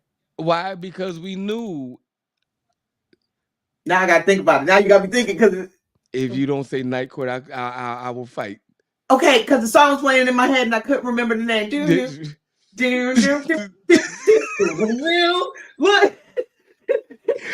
But the whole thing was like where we grew up in the culture, we knew, and we didn't have the experience of being so lazy to say, okay, I can turn on Instagram and know that California is kind of. We didn't know that. Like we knew what the hell struggle was, and we saw like a Rodney King. We all stopped and was like, that was the time where for Black America in our generation, we were like, oh, y'all going through the same shit we going through. I mean, you talking like Omaha, Nebraska, Houston, Dallas, Chicago, Jersey, Jersey City, all the tribes in Jersey, the boroughs. We all stopped for a moment. That stomp out that happened, we were like, y'all too. It is across this damn country. And then we got flooded with the internet. And then we got numb to the fact that our parents, throughout time, we're fast forwarding, throughout time, we forgot that our parents were in fact trying their best. Like I had to show the level of grace that I showed my parents in my later years, and in their, of course, far later years. Right. I didn't know some of the shit that they went through. And still like don't. I only know this much.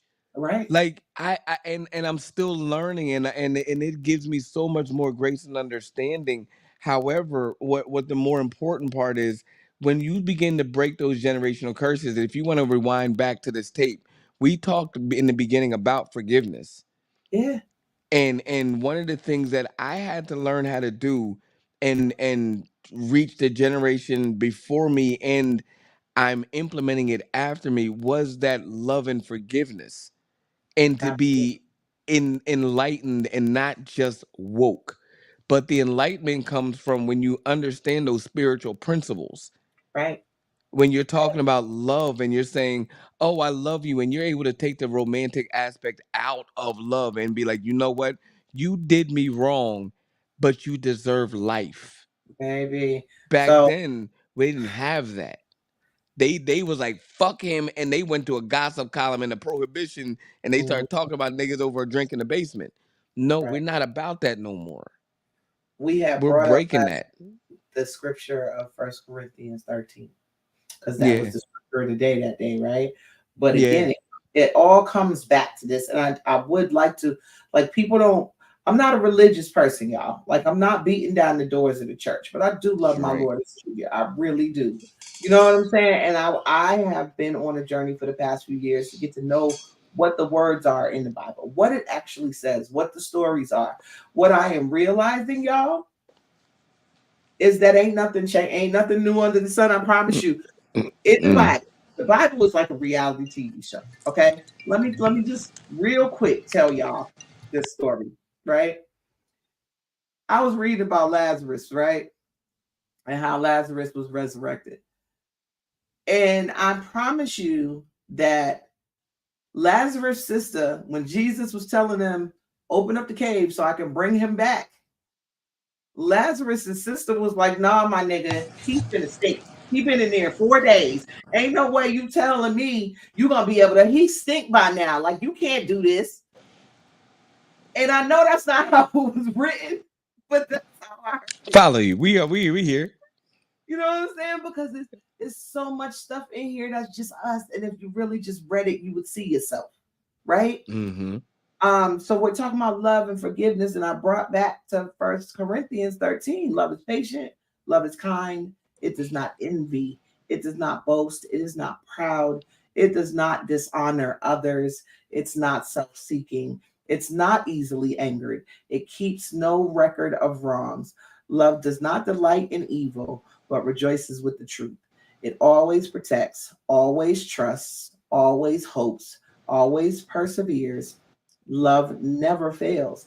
But where there are prophecies, they will cease. And where there were tongues, they will be stilled. Where there is knowledge, it will pass away. Love is above all of that. Mm.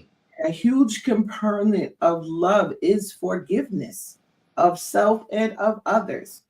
You cannot walk through life holding grudges over nothing because Say that again. you're holding it. You cannot walk through life holding grudges of nothing. You're the one holding it. And every grudge you add is a brick to your bag. Mm. We have to learn to forgive to break these curses. That's where it begins. That's all it starts with. Like, and it's not forgiving that other person, because again, that other person is as much as you want that person to witness and to be held to account. Forgiveness ain't for them, y'all. Mm-mm. Is allowing you to get back to the love trait. There was a gentleman and several prophets that existed in between the Torah, the Quran, and our Bible. But there was a specific prophet that said, you know, the commandments are true, but the greatest commandment I give to my people is to love your neighbor the As way yourself. I've loved the church.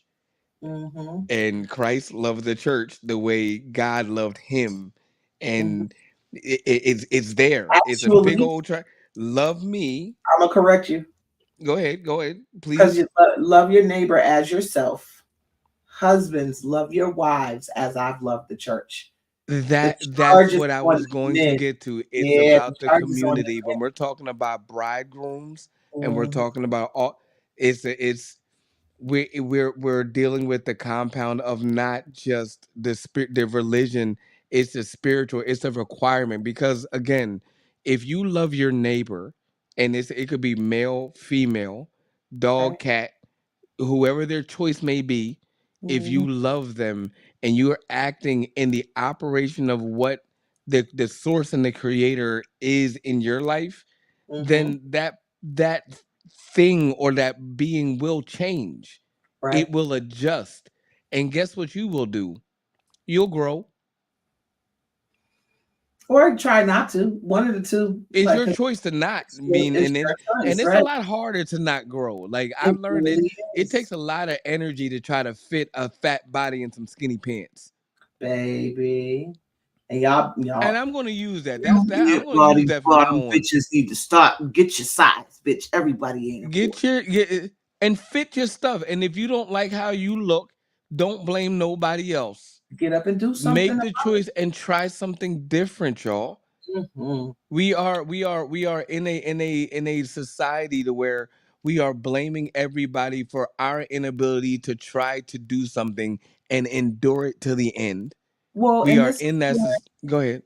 I'm sorry, I didn't mean to cut you off. No, you finish and I'll bring it We're back. in that society, and I don't blame it. I do have my rightful blames, but I Hmm. don't openly blame anybody. Like, not in a general consensus. It's not a man thing. It's not a woman thing. It is time for us as a society to sit down and, you know what? I understand that I have done wrong. Yep. Who I've done wrong so much I don't even remember. Right. However, I have done wrong. So my beginning is, you know what? My best behavior is put forward. Hmm. First impressions are the best impressions. But if you're lying about your shit, is never going to go forward. And that is part of our process is we keep playing these games, y'all. Oh, William, Games are being go ahead. I'm sorry. I hate that first impressions thing. I told you I have a different understanding, right? And I've Sure. gotten fights over this. I don't believe in first impressions. I believe in lasting impressions. People always ask Hmm. me, "What's your first impression of me?" Nigga, I will tell you when you impress me. In the meantime, you're here. That is it. That first impression is when that person makes a choice to see you and assess you for who you are.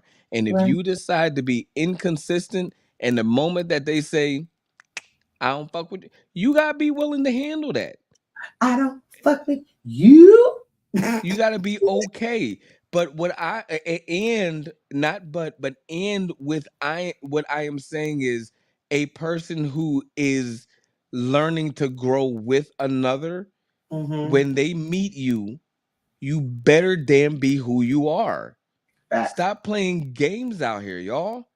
So this is what's crazy, right? Grow up. What I see, and I'm guilty of this myself when I was much younger, is that it's not so much that they not who they are, but that you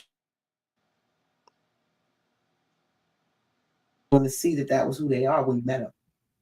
See I what I'm say saying? that Like I again. had a Say that conversation with again. somebody the other day.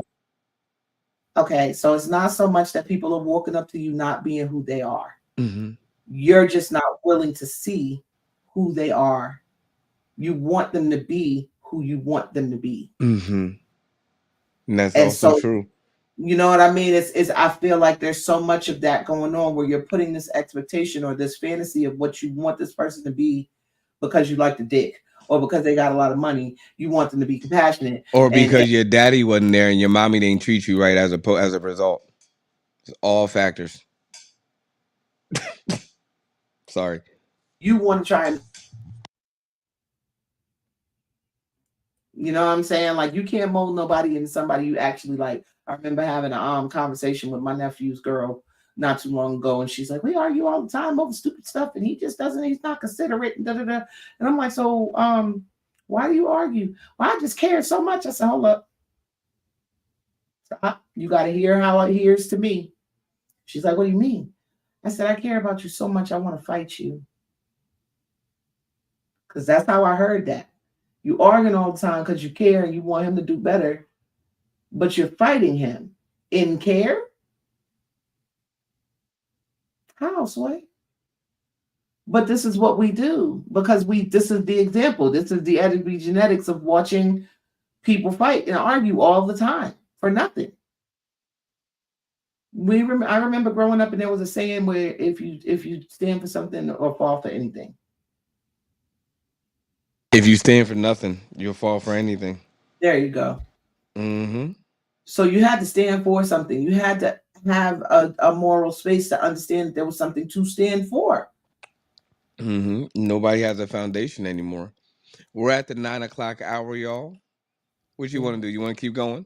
It's up to you, baby. I'm here. Either way, Well, we can about cut. 8 seconds Go back after to we our just missed it. That's 9 okay. o'clock hour. We didn't already called it.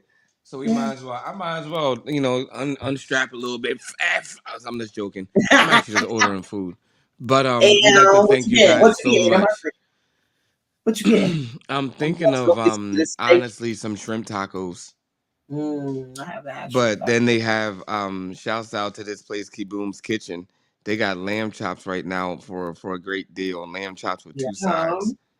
Yum, yummy, yum, yum. Yeah, man, I got a credit too. Whoa! You heard when we got steak and potatoes downstairs, so I'll be doing it Oh my gosh. because Yeah, we. with this job and with my schedule, I don't really feel like cooking. Like I don't like Mm. ugh, Trust me, I and need a wife. if it wasn't the baby, you better say that shit again because I need a husband.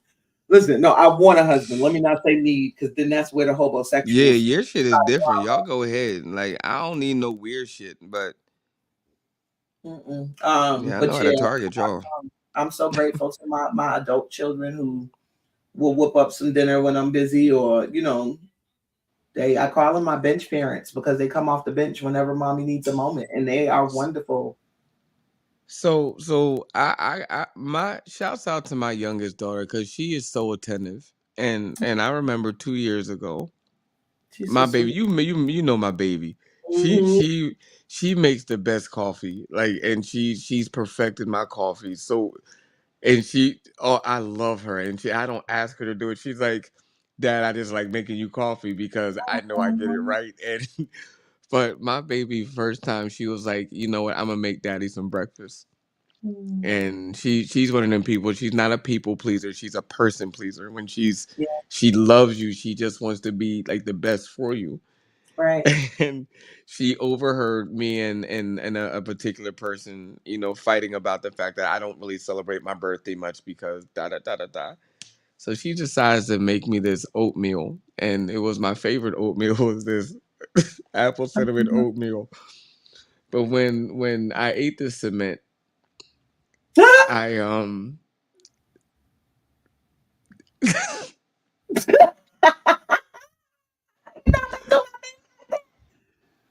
Ooh, she gets good with the coffee. Oh my God. You know what's I funny? thought of her of my preferences of who I like cooking for me. Yeah, absolutely. And I said, Absolutely. I wasn't gonna put no white business out there, but I did say, you know what, baby, I will be the one to make sure that you can cook in the kitchen. I So know then I that. started making sure that every Friday or every Friday we have our pizza and we do what we have to do. But every Saturday and every Sunday, so long as I'm home, and I don't have to work, we're gonna cook, and they're gonna be in the kitchen with me cooking, and Mm. they will see what's going on, so that I don't have that experience of feeling like I was about to suffocate on that oatmeal again. Can I just tell you that being in the kitchen was the best time of my life as a kid? It was the only time that we were allowed Absolutely. to be around the adults. It was the only time. Hmm. Kids in the kids' place. Like if we're adulting down here, you take your ass outside, you take your ass out the room, you take your ass upstairs. But these kids are so grown because they're not. There's no line anymore. There's no like. I used to love being in the kitchen with my grandmother. My first job was washing greens, and then you Yeah. you move up, and this is when Snapping people peas. snap peas, right? But this is back when people were getting those vegetables out their yard. So you go throw the salt on the green, and all the spiders run, and then you got Yo, I remember spiders. I ran the potato shredder. I remember my brother was messing with me with something, and I ran the potato shredder down his back. Ooh, you ain't shit. I was petty. I was the youngest. Oh, She see, was what it this is why was. my generational trauma comes from being an only child. So Mm. I had to like I had friends who had like 4 or 5 siblings in the house or whatever. I remember one of my best friends. I watched her stab her brother in the leg with a barbecue fork over nothing, and My then sister got me in the arm. it then help patch this nigga up before their mother got home. Like gave the nigga stitches and everything. We were geniuses back in the day. Glued my arm shut and then told my dad that I did it to myself. So I'm losing blood and had to get an ass whooping. I'm like, how the fuck does this work? Like, Mm-mm. Mm-mm. It was Man. only ever the times like we were just so our ingenuity was crazy, right? We was gonna figure out how to Mm-hmm. fix it. It was only the times where we knew it couldn't fix that everything scattered. Like I remember Right. we was all hanging out at my friend's house, and him and one of the other friends got into it and started tussling around because y'all niggas used to wrestle over nothing back in the day, which was weird. Now that I look back on it, and they went through. You remember them little skinny windows that would be next to the big window by the door, like the little. Mm-hmm. They went through the little skinny window. You ain't never seen 12 kids run out of every direction of a house so fucking fast Ooh. because his mama was on the way home from work. We knew everybody's schedule. Ooh. We knew whose houses to be at when because your mother worked nights, so your dad and them wasn't gonna be there.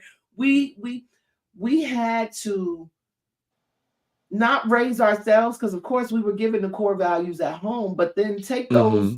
core values and learn how to live on our own. He's such an asshole. Django. He up there messing with me again.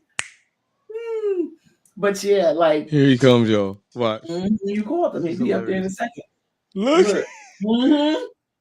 Hi, Django. He's figuring out how to get up here. Here he is. And we laugh at the trauma because sometimes you gotta laugh to keep from crying. But I don't feel as though, like I said, hi baby. I don't feel as though I had a bad childhood. I don't feel that's why I Well, just that doctor. No, we had bad moments, but as an overall, we had I'm great. surprised I got out of it. I ain't gonna hold you. All of us that fell out of the top of a tree. All of us that nearly escaped death on a bike and or some skates.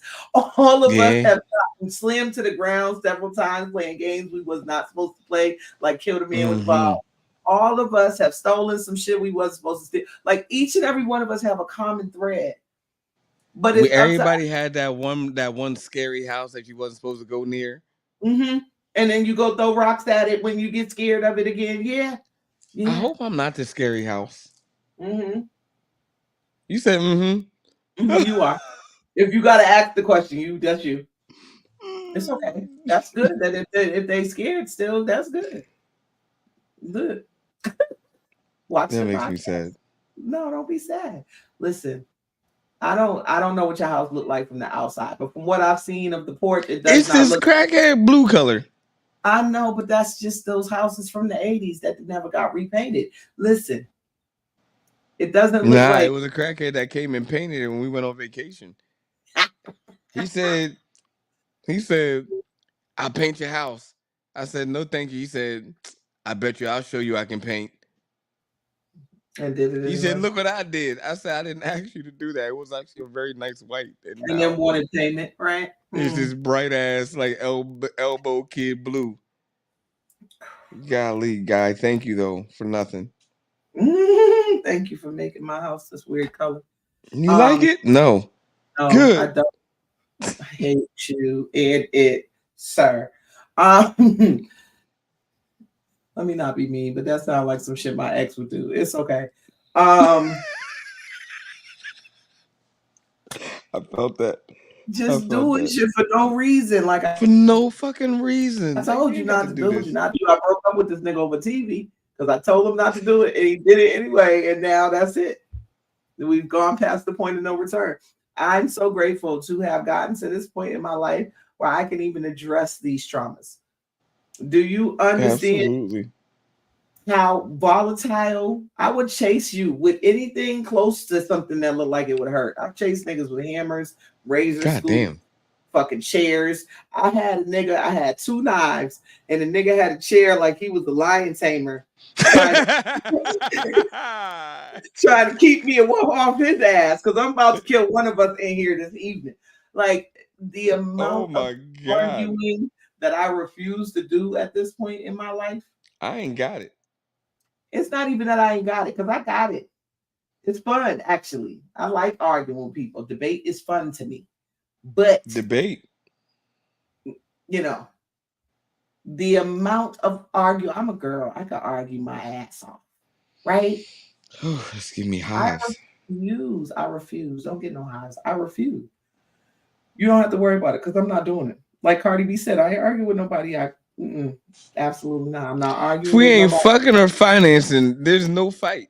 Even then, even then, I'm not doing it. even then, I'm not even then, doing you it. could be fucking and financing, and I'm not gonna fight you. You just We gotta ain't go. gonna we ain't gonna fight. I'm not doing it. Like fuck, we Mm-mm. fighting for like. And I'm not gonna go so far as to say I'm shooting niggas because I'm not even doing that for real. Like, live your life. God bless your journey. I'm gonna be over here dealing with mine. And that's where we start to break these generational curses. That's where the epigenetic changes. We don't all have to grab our razor and run outside to fight like it's Bitch, 1982. bitch, bitch, bitch, Mm-hmm. bitch, Right. bitch,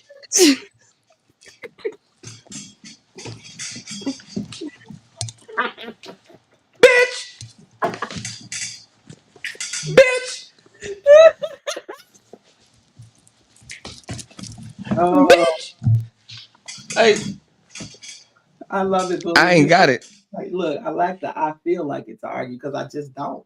I'm not doing it. I'm Mm-mm. not doing it. And the point of the matter is, like, I look at some of the stuff that my older children go through, especially my oldest, like looking at that video and seeing how my PTSD, my hypervigilance, my PMDD, all of that stuff affected my children. Mm. Yeah. Mm-hmm. And, um, Mm-hmm. and how she may not have gotten things genetically, but she did get them epigenetically because my Mm-hmm. reactions to understanding that when I lived in a certain town and that town had a lot of Shemitah files in the database for their Oh my address, god. we can't go to the park. You see what I'm Let's go saying? to the park. Oh, don't do Hell that. no. Don't you John Legend me. No, I'm dead ass serious. Like, even now with the twins, Mm. I don't take them to the park. Like, they can't go outside because there ain't nothing but little boys. There's a gang of little boys out here, bro. Yo, it's like 8 to 12 of them, depending on whose mamas let them out the house that day. And they're In from front of the your house? no, just outside in general, like in my little Oh. neighborhood, right? Because I got a little like one way in, one way out subdivision that I live in. So they all Take come your out. goofy asses home. No, they're little kids. They're like between the ages of like 8 and 12, right? They're outside like they're supposed to be, like we used to be. They Bikes supposed to going, be out there. right? I'm like, They're the bikes going and they throwing footballs around and they're having a great time, but it's all little boys. There are no little girls. So I don't let my little girls go outside by themselves with all these little boys, right? Because I'm gonna have to go out here and fuck up somebody's son overtaking my baby bike or some dumb shit. So now, with that being said, I gotta pack up all of this shit to take them somewhere to go out and play. I gotta put bikes in the car. We gotta go up the street to the park because y'all can't just play. But then I don't be feeling comfortable going to the fucking park with two of them by myself in the child trafficking capital of the world called Atlanta, the hub. Atlanta's wow, yo. Yeah. You see what I'm Oh saying? So my it's like with god, one I ain't even one consider all kid, that. yeah, if one kid is running one way and one kid is running the other way, I can't get to both of y'all in time if somebody Mm-hmm. tries to do something to you. And so And I they gotta have running, somebody yeah. with me to make sure Mm-hmm. that if it does go split ways, I got at least one other adult there to take care of one while I deal with the other. You Right, know, right. everybody say, "Oh, you can't live in that kind of fear," but that's the kind of fear I do live in because I'm a woman in the world that don't I have no mean, men. that's based on your experiences. Correct. Based on my experiences, it's based on what I see, it's based on everything that's going on right now. Like, Mm-hmm. we all knew that there was one nigga and in pretty much every family, one uncle that was doing shit to kids back in the day. Weird as fuck. But it wasn't never a question. I probably know of one real like kidnapping that happened. We would be outside from the crack of dawn till the lay down of dusk and never thought that we could get snatched. Y'all don't know nothing about living outside for 18 hours with $1 and relying on your neighbor's water hose. That water when it was cold was the best thing ever. If it was hot, it was disgusting. Did y'all Baby. so let me ask you this. Did you have like the old like Pop Secret when they had the colored popcorn? Mhm. Yo, we had so much we knew that it was more about whose microwave we were going to use because we had a whole system in place, right? We would have somebody, Right, right? because we can't go inside all the time. Go You ahead. weren't allowed if you got like 2 times to go inside. You hear this. Next time you bring your black ass in your house, you ain't You going back staying outside. inside. Right. So Running somebody out, had it was out all my air conditioning. Look. somebody had to get the Kool-Aid packet. So we had a system. Somebody and which is when we didn't have we didn't have a dollar. Like enough people didn't have a dollar, so we had to make a choice. So we learned how to make hot dogs in a. Don't judge me, okay? No, hot dogs is just baloney. Go ahead, baby. It's okay. We've learned how to make hot dogs with rocks in the dirt with like a magnifying glass. I love it. We had to put like sticks. We had to take the rocks and stack them up, and take the sticks, stack them up under there. And it was somebody's responsibility to get a wire hanger. That was the most important part. Get the wire hanger so we can pry the hot dogs onto the wire hanger, and we can cook the hot dog. And that's how we survived. And I'm in kindergarten, y'all. Look, Y'all, we couldn't use a lighter, but I knew that if somebody got somebody bifocals, I didn't burn enough people with your glasses. We gonna set some shit on fire between them rocks, and we all gonna eat. So we got hot dogs, and we had some popcorn, and we knew how to make that shit in wild nature. And we were in kindergarten. Not only did we know how to make food in wild nature from kindergarten on up to this day, on my left knee, the lower half of my left knee, you will see a zipper-like scar with a whole bunch of like pock marks. Guess what happens? Guess. What gives you that kind of scar? It sounded like you stuck your foot up somebody's ass. No, we was running around playing tag, probably freeze tag. Some boy like you. That was the shit all the time, but that wasn't what happened. What happened was we was playing freeze tag, and instead of being in the street, because we had just got yelled at for fucking blocking the cars in the street, it was on my friend's driveway, and my friend's driveway was gravel, and my ass slipped and went knees first, sliding into the gravel. Ooh. So it was probably 2 PM at this point. So all of us had been threatened to stay in the house at this point. And I was the last one to go in the house. So the threat was the freshest for me. I'm bleeding. I am bleeding profusely from my leg. Right. All right. I'm going to go behind your house and use the hose. Can anybody go in the house? Who could go in the house? So everybody's trying to figure out who could go in the house. It's 3 of us. It's 3 of y'all. It was like 8 of us, 9 of us. It's 3 of us that can go in the house at this point, right? You go get some paper towels, you go get some peroxide, and you go get a Band-Aid, and y'all come back. And by the time they come back, I'm sitting there holding my leg like Peter Griffin. Because I don't right. I'm ran into one of was picking the gravel out of my leg with my feet. Yeah. And I dead ass rinsed that bitch off, got all the dirt off, got the gravel out. Poured the peroxide. Hell yeah. Took the paper towel, dabbed it down, put the fucking Band-Aid on it, and went on and stayed out till the street lights came on. I refuse. You damn right. And got my ass whooped for getting hurt, not coming to tell her ass. You damn right, but was it worth it? It was absolutely worth it. That was the best day ever. That damn right. Like 12 times after that too. Like, you know how the scab break open because you're moving too much. Hell yeah. Whew, that was a good day. day. Yeah, the same shit happened with my shin. Yeah, I ran into a parked car. They said, keep your ass inside. And the first thing I thought about after I ran into this car was like, oh my God, my parents are going to kill me because I'm still in my school clothes. Look. Not the fact that I shattered my shin. Not the fact that, I'm bleeding out. That I had to make my 7-year-old's friend who came over here recently understand. They come home and they changing the house clothes. Immediately. They know the routine. You put your bags down, you go upstairs, you change your clothes, you come down, your snack, you do your own work. So she came over. She's like, why are y'all in y'all pajamas? They're like, oh no, this is my house clothes. Because they got uniforms. You know what I'm saying? Like, they're not gonna just, until I take my shower, I just stay in my uniform. Yeah, your mama young. That's all I know. Your mama young. Not in my house. Not in my house. You ain't Young wearing. lady, if you come in my house, not my daughter's, but this is for a young, this is for somebody's elder's daughter. You Mm-hmm. walk up in my house, and first thing you want to do is sit your ass in my bed. Mm-mm. If you don't get your fucking outside clothes off my motherfucking bed, I promise you, now you you can will sit be on the disappointed couch. in me. You can sit on the couch, but you might want to take your shoes off before you go in my living You room. can sit on the floor, on a toilet. Or even worse, well, what type of person? These are the red flags, right? What type of motherfucker come and sit? Not only do they get permission to sit on your bed because they asked, thank you, but then they sit their ass up there near your pillows.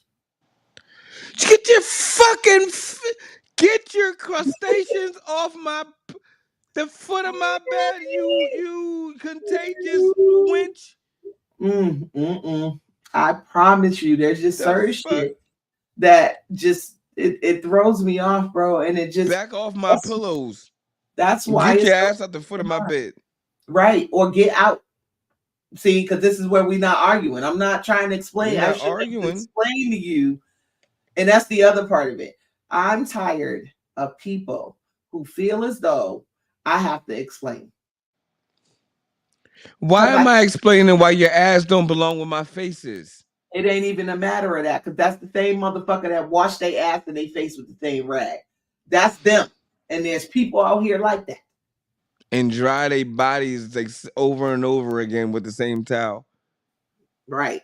See, even my boo, you even enter the bedroom and look, the way allergies and all of this Listen, stuff be set up, like don't nobody got time for you to be coming in here reckless with your pollen and shit all over my bed. I mean, and I get it. I mean, but sometimes like it shit is what it is. All I'm saying is this: you bring your ass in knowing that you've been out all day, and you just want to flop on my. I ain't too bougie about too many things. I am bougie about that. Get your ass up. I will cuss you to smooth out. Don't do that. As you should. As you Get should. up out of my bed. Get out. You don't even get there. Get out. You can't even be in my room no more. Like you can't even be in my house no more for real. Like there's so much stuff. But see, this is where they talk about my old ass where I'm easy to cut people off. Like it wasn't always like this for me. Mm. This came with growth, which is crazy. But I was so wanting of acceptance. I was so wanting of validation and so needy for somebody to be on the Christian train that I didn't even know. Like I would deal with so much shit.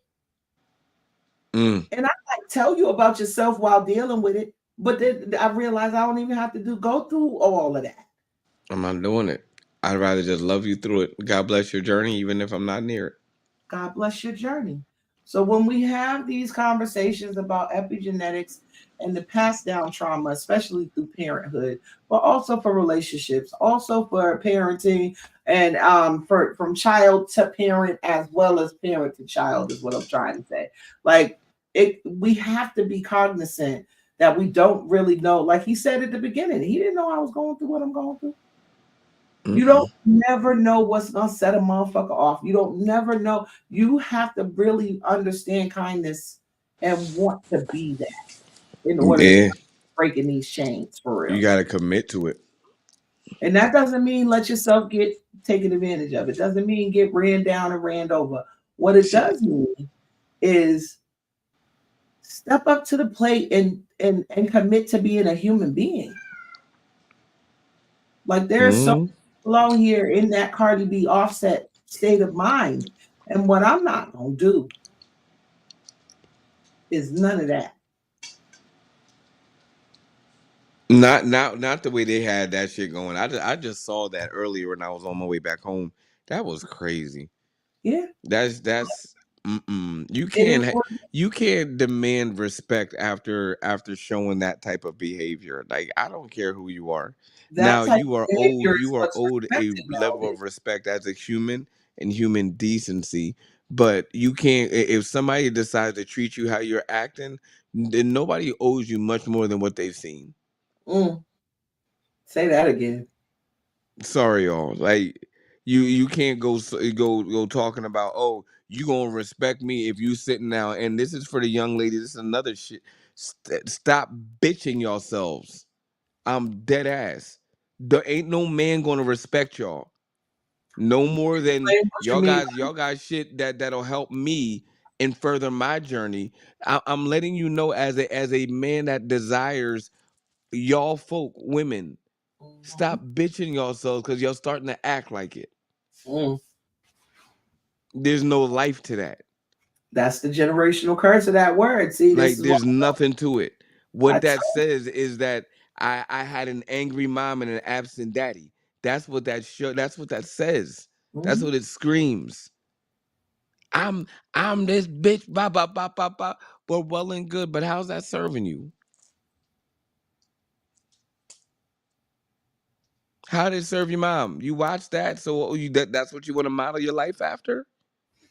We'll see, and You it's a saw your question of daddy, like you want to model your life after a lonely man that was angry and had people passing through time and time again. That's what you desire. it's a question of whether or not they want to model themselves after that or if they actually have any other experience. And I did have to learn through my growth journey that there are people who've never left their block.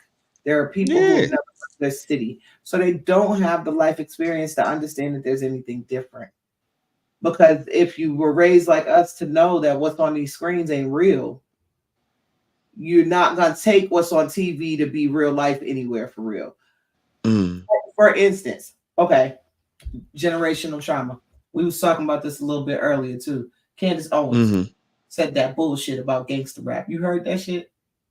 No, what she say?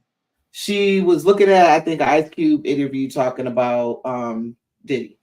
And she's like, yeah, because gangster rap was just a tool of the government and they just used these homosexuals and gave them roles. Oh no, it was a old video of Tupac actually. Um Hmm.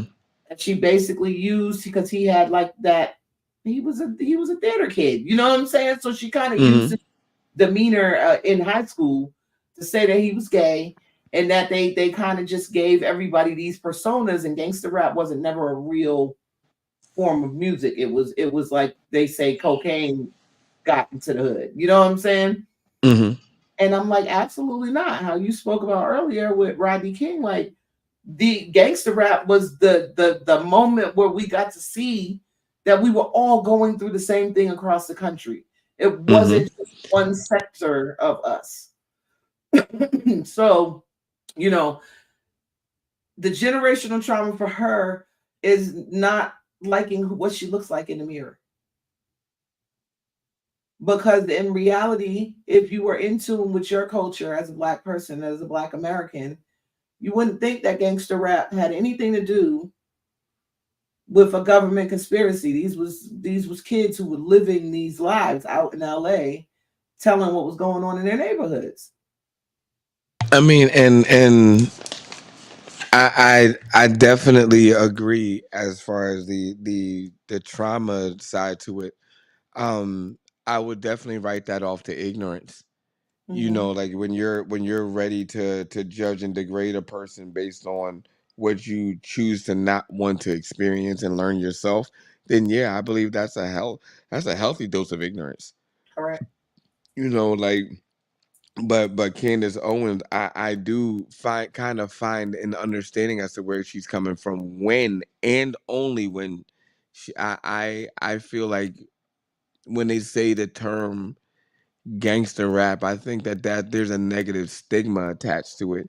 And I think and I believe that where on the West Coast it was quote unquote gangster rap, we had um I believe at that time that was when what's the old boy name? Tribe Called Quest was starting off, wasn't Mhm. it? Yeah. And they Tribe, had Busta, they had a Kwame, you know, at that time they had like a real earth message. Like they were talking they shit, but it was much like LA, but it wasn't as hostile. It was over here. It was more like I wish a motherfucker would. Like I Well, I got think something for your the ass. term gangster rap came from the correspondence of the music and the influx of gangs in Yeah. California. So it wasn't just because it was West Coast or because they were saying anything different. Like you said, the Tribe Called Quest was saying the same thing. It was We just were in a just in a different demographic. the West Coast people's beats were over like funkadelic, and the Mm-hmm. East Coast people beats was over the dynamics in them. You know what I'm saying? Like, and the Mm-hmm. Midwesterners had the Motown beats. It was more so Mm-hmm. about the music you grew up on and finding a way to flip that music to be your own. Um, but I it was mean it. all Mm-hmm. it was all a story. When you think of Slick Rick, tell me Mm-hmm. children's story. You know what I'm saying? It was Mm-hmm. still the same thing. Nigga running up the street, rob somebody, police chasing them. Same story. It was Mm-hmm. all called gangster rap because that was when California was dealing with the popularity at that point. I guess is the best way to say it of the Bloods Mm-hmm. becoming a real thing, and Mm-hmm. they looked like that. So that's why they called it gangster rap. But to say Mm-hmm. it wasn't real means that you don't Yeah, like the authenticity. I think she was really far fetched on, which was my right. next point. And Like then to denounce somebody's like the like that's people's history here. right, right. And Like then to use the person who ended gangster rap, if you ask me, because Tupac was the last of it. When you really look at California West Coast hip hop, then after that we had the Macklemores and Kendrick, and it wasn't too like Tupac was the end of that era. So to use that person to try and denigrate that entire era just kind of shook me. I mean, you can thank Jada for that. Pinkett, little lollipop head, face ass bitch. Look, you saw me right. Yeah, man, fuck her. Look, fuck her and Candace Owens. I said it. Fuck y'all both. I'm sick of y'all bitches. Sick of y'all I'm bitches. cracking up. And while we got Jada here, and I know y'all probably sick of this shit, but the slap don't make no sense for real. They going to jail. I'm happy. I'm It- happy it- because any woman um, that's out here fucking her son's friends in their house with her husband is a problem for me. That's first of uh, all. uh, uh, uh, she was doing the thing with the The thing and entanglement, yeah. Okay. yeah, So when yeah, you yeah. And you keep my wife's name out your fucking mouth. but you had just said Family. that y'all wasn't together no more. Look, Didn't they just say that family. shit that they hadn't been together for years and we live in separate houses He thought he was gonna get some nut. That's what he thought. and then he better go get that man nook like He he like. said Dwayne wasn't home. Let me I stop. I promise actually you, genuinely like Will Smith. I do too. Will Smith was my first hip hop crush. Mm. Here's the thing: I always been a white girl with light skin, black skin, right? So Will Smith, like I think I could beat Mike Tyson was my favorite song. I swear to you, Will Smith was like my favorite guy ever. I wanted him to be my husband. That's why I hate Jada Pinkett so much because she stole my man. He was She my man. stole your man. Stole my man from me, little lollipop head bitch. Nah. Bucket mouth bitch. But yeah, no, like it's tough to understand the trauma of a person. Is it the trauma or the money? When we look at the Will Smiths and the Puffies and the shit that we say that they say is being done, like is it the trauma or It's is it the just so much I money? think it's the pursuit of happiness and people's inability to to realize what happiness truly is. I Mm. mean, like when I hear so many of those wealthy people and they talk about that, they're like, you get to a place and I hear a lot of poorer people, but I think in a much later time in their life, they say you get to a point where happiness you realize late that happiness comes from within. Oh yeah, yeah, sad. That's real sad. It's like you get to the point where you didn't how many ditties do we need to realize that he's an insatiable person. and you don't model yourself after an insatiable, lustful person. I done told your ass you gonna stop. You know, I done told you gonna stop attacking me. And the only reason I don't feel fully attacked right now is because you probably don't know that I have that word tattooed on my back. You ain't never insatiable. gonna compare me to Diddy. Not never. Yes. No. I'm not gonna say the word insatiable is a negative word. I'm saying insatiably lustful.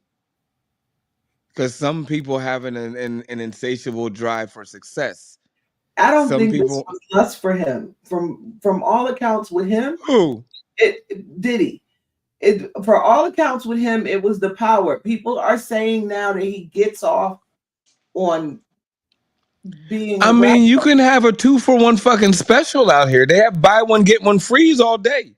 You think that yes, you ain't would be like, let me give him a double portion of this motherfucking hell. Like hell, well not Yeshua, but the devil himself.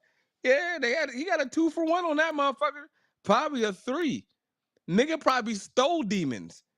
Are we gonna do a hell show at any point?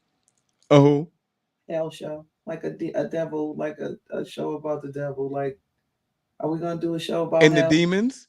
Yeah. I I got some theories on it. I promise you. I posted the other day that hell is a city in Michigan. Don't nobody believe me. If you put hell in the Google Maps, I promise you the second thing that pop up is the city in Michigan. Hold on a second. Mm-hmm. Oh, shoot, my food. Come on, baby. Thank you. Bless you.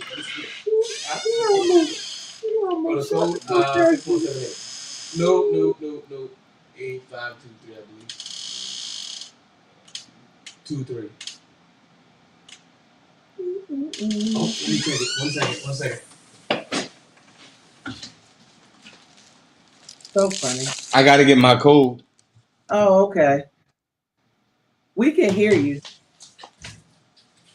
I was like the first time, 6178. Yep. So yeah, y'all, I think that Thank you are doing our best. But if we could just get more people I'm so happy my food came. Yay! If we could get more people on board with the brother be running around working and trying to survive. I will survive. As long as I know how to love, I know I stay alive. That was my jam, honey. Look, don't do me with my little brush in the mirror when we was little like this. I'm cracking I just knew I was Here's another generational curse that y'all not even a generational curse. Here's another thing that y'all ass didn't have to deal with growing up that we had to deal with. Getting your ass sent to bed early because the old folk came and they all in the basement partying, and it's the first time y'all seen the fucking moonwalk, so they wake you up and then they be like, go do it. Go do it. What's that dance? The running dance. Do the running dance, baby. But let's just not even talk about getting woken up to dance. Let's talk about getting woken up to go downstairs and get remote controls, to get your ass beat because it was a spoon in the sink. To wake your siblings or your cousins or whoever else was at the house up to do whatever they were supposed to do because you was the oldest one there. For somebody leaving a French fry in between the seats, and there everybody got to get. Who left this in between the seats? We all had McDonald's. Like, what you mean? Everybody's mother was a security guard at some point. Who the fuck ate my leftovers I had in the refrigerator? We got to get woke up. It's 10 o'clock at night. You in our room bamming on the wall because your leftovers is gone. And none of us know where the fuck they went. Dad ate that shit, but we can't tell on his ass because then he gonna whoop us worse. Like, what? There was a point in time where, like, I think it was a summer vacation that all of my cousins, my one aunt had a lot of, I think she had like 10 kids, and then it was them and also a couple other cousins. I think altogether the amount of kids that was in that house exceeded about 18 kids in like a 4-bedroom house. Not to mention I had aunts and uncles that were there too. Right. So somebody put a handprint, a grease handprint on the wall, but nobody wanted to confess to the handprint. So we all got put on punishment, and then we all had to go downstairs to eat. Now imagine, if you will, about 17 kids that are already a little attitudinal running up and down these steps, and then their parents talking about you too loud going up and down these steps, so you got to go quieter and slower. And then Mm, having to beat the kids because nobody's still going to tell the truth, but we now officially got attitudes like F all y'all. Like, and can our I, parents can try I to just put their say? heads together to try to figure out how to beat us. Can I just say something? I had Mhm. an auntie that wasn't really my auntie, but she had like 9 kids of her own. So then when Mm, all of us cousins was over there, it was like 20 of us running through their big ass house, hell right? yeah. And she perfected the art of whooping all of us kids because we wasn't gonna snitch on us. So whenever anything happened and we had to get a whooping, we would have to stand in line. The person that was last in line, and she would move us around. The person who was last was the motherfucker who she thought did it, Mm. right? She would take this, it wasn't a broomstick, but it was a broomstick, and you stand there like this, whack, whack on the knuckles. No, we had to stand. We By the had to third person, stand, and somebody it was all confessing. depends on how they wanted to hit you. We had to stand with our Mhm. hands against the wall like this, Oh God. all of us, and we had to look straight. And if they wanted to go over top, they would. They had to go in the back, they would. It didn't matter. Mm-mm, Listen, mm-mm. by the time they get That in the middle ones though, and one thing I will say about the older cousins, and they knew to keep the younger kids. They knew it wasn't us, so they put us right. in the middle. They was like, by the time auntie and mom got to the middle, they was gonna get tired, so Hmm. they'll fade out by the time they get to the younger ones. Right, right, But right. one time they didn't. One time they Mm. didn't. I mean, they tag teamed the dads up in this joke. We were just like, yeah, we made it. Fuck. But Pop was please like, understand, if y'all are dealing with anybody 40 and over, right? We all have these experiences. They might not be mhm. exactly the same, but there is a common denominator of pain through, I say, our generation's generational trauma Hell yeah. started with The Lion King when Mufasa died. You're not It, gonna it go. look, it middled out when Artax died in Swamp of Sadness and the never ending story because we was Remember all that? depressed. And they about to remake that shit. That's gonna be horrible. And then Jeez. it ended, oh God, it ended for us when Nemo got lost. So it Nemo. came full circle because they found him. But for our generation, the generational trauma Mm-hmm. ended at that moment. Like when he got lost, that was, I didn't know my I father. never knew my father.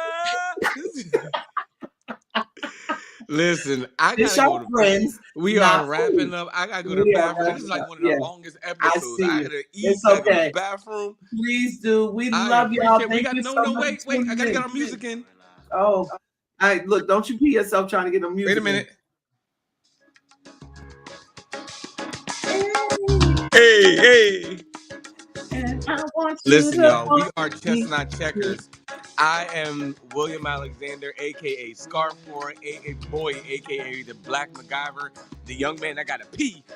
This is Captain Rare Sense Wilson, the co-host, the most beautiful, wonderful host in the world. I love y'all. We love y'all. Thank y'all for such an extraordinary night. Y'all have a beautiful night. Good night, We'll y'all. see you next week. Good night.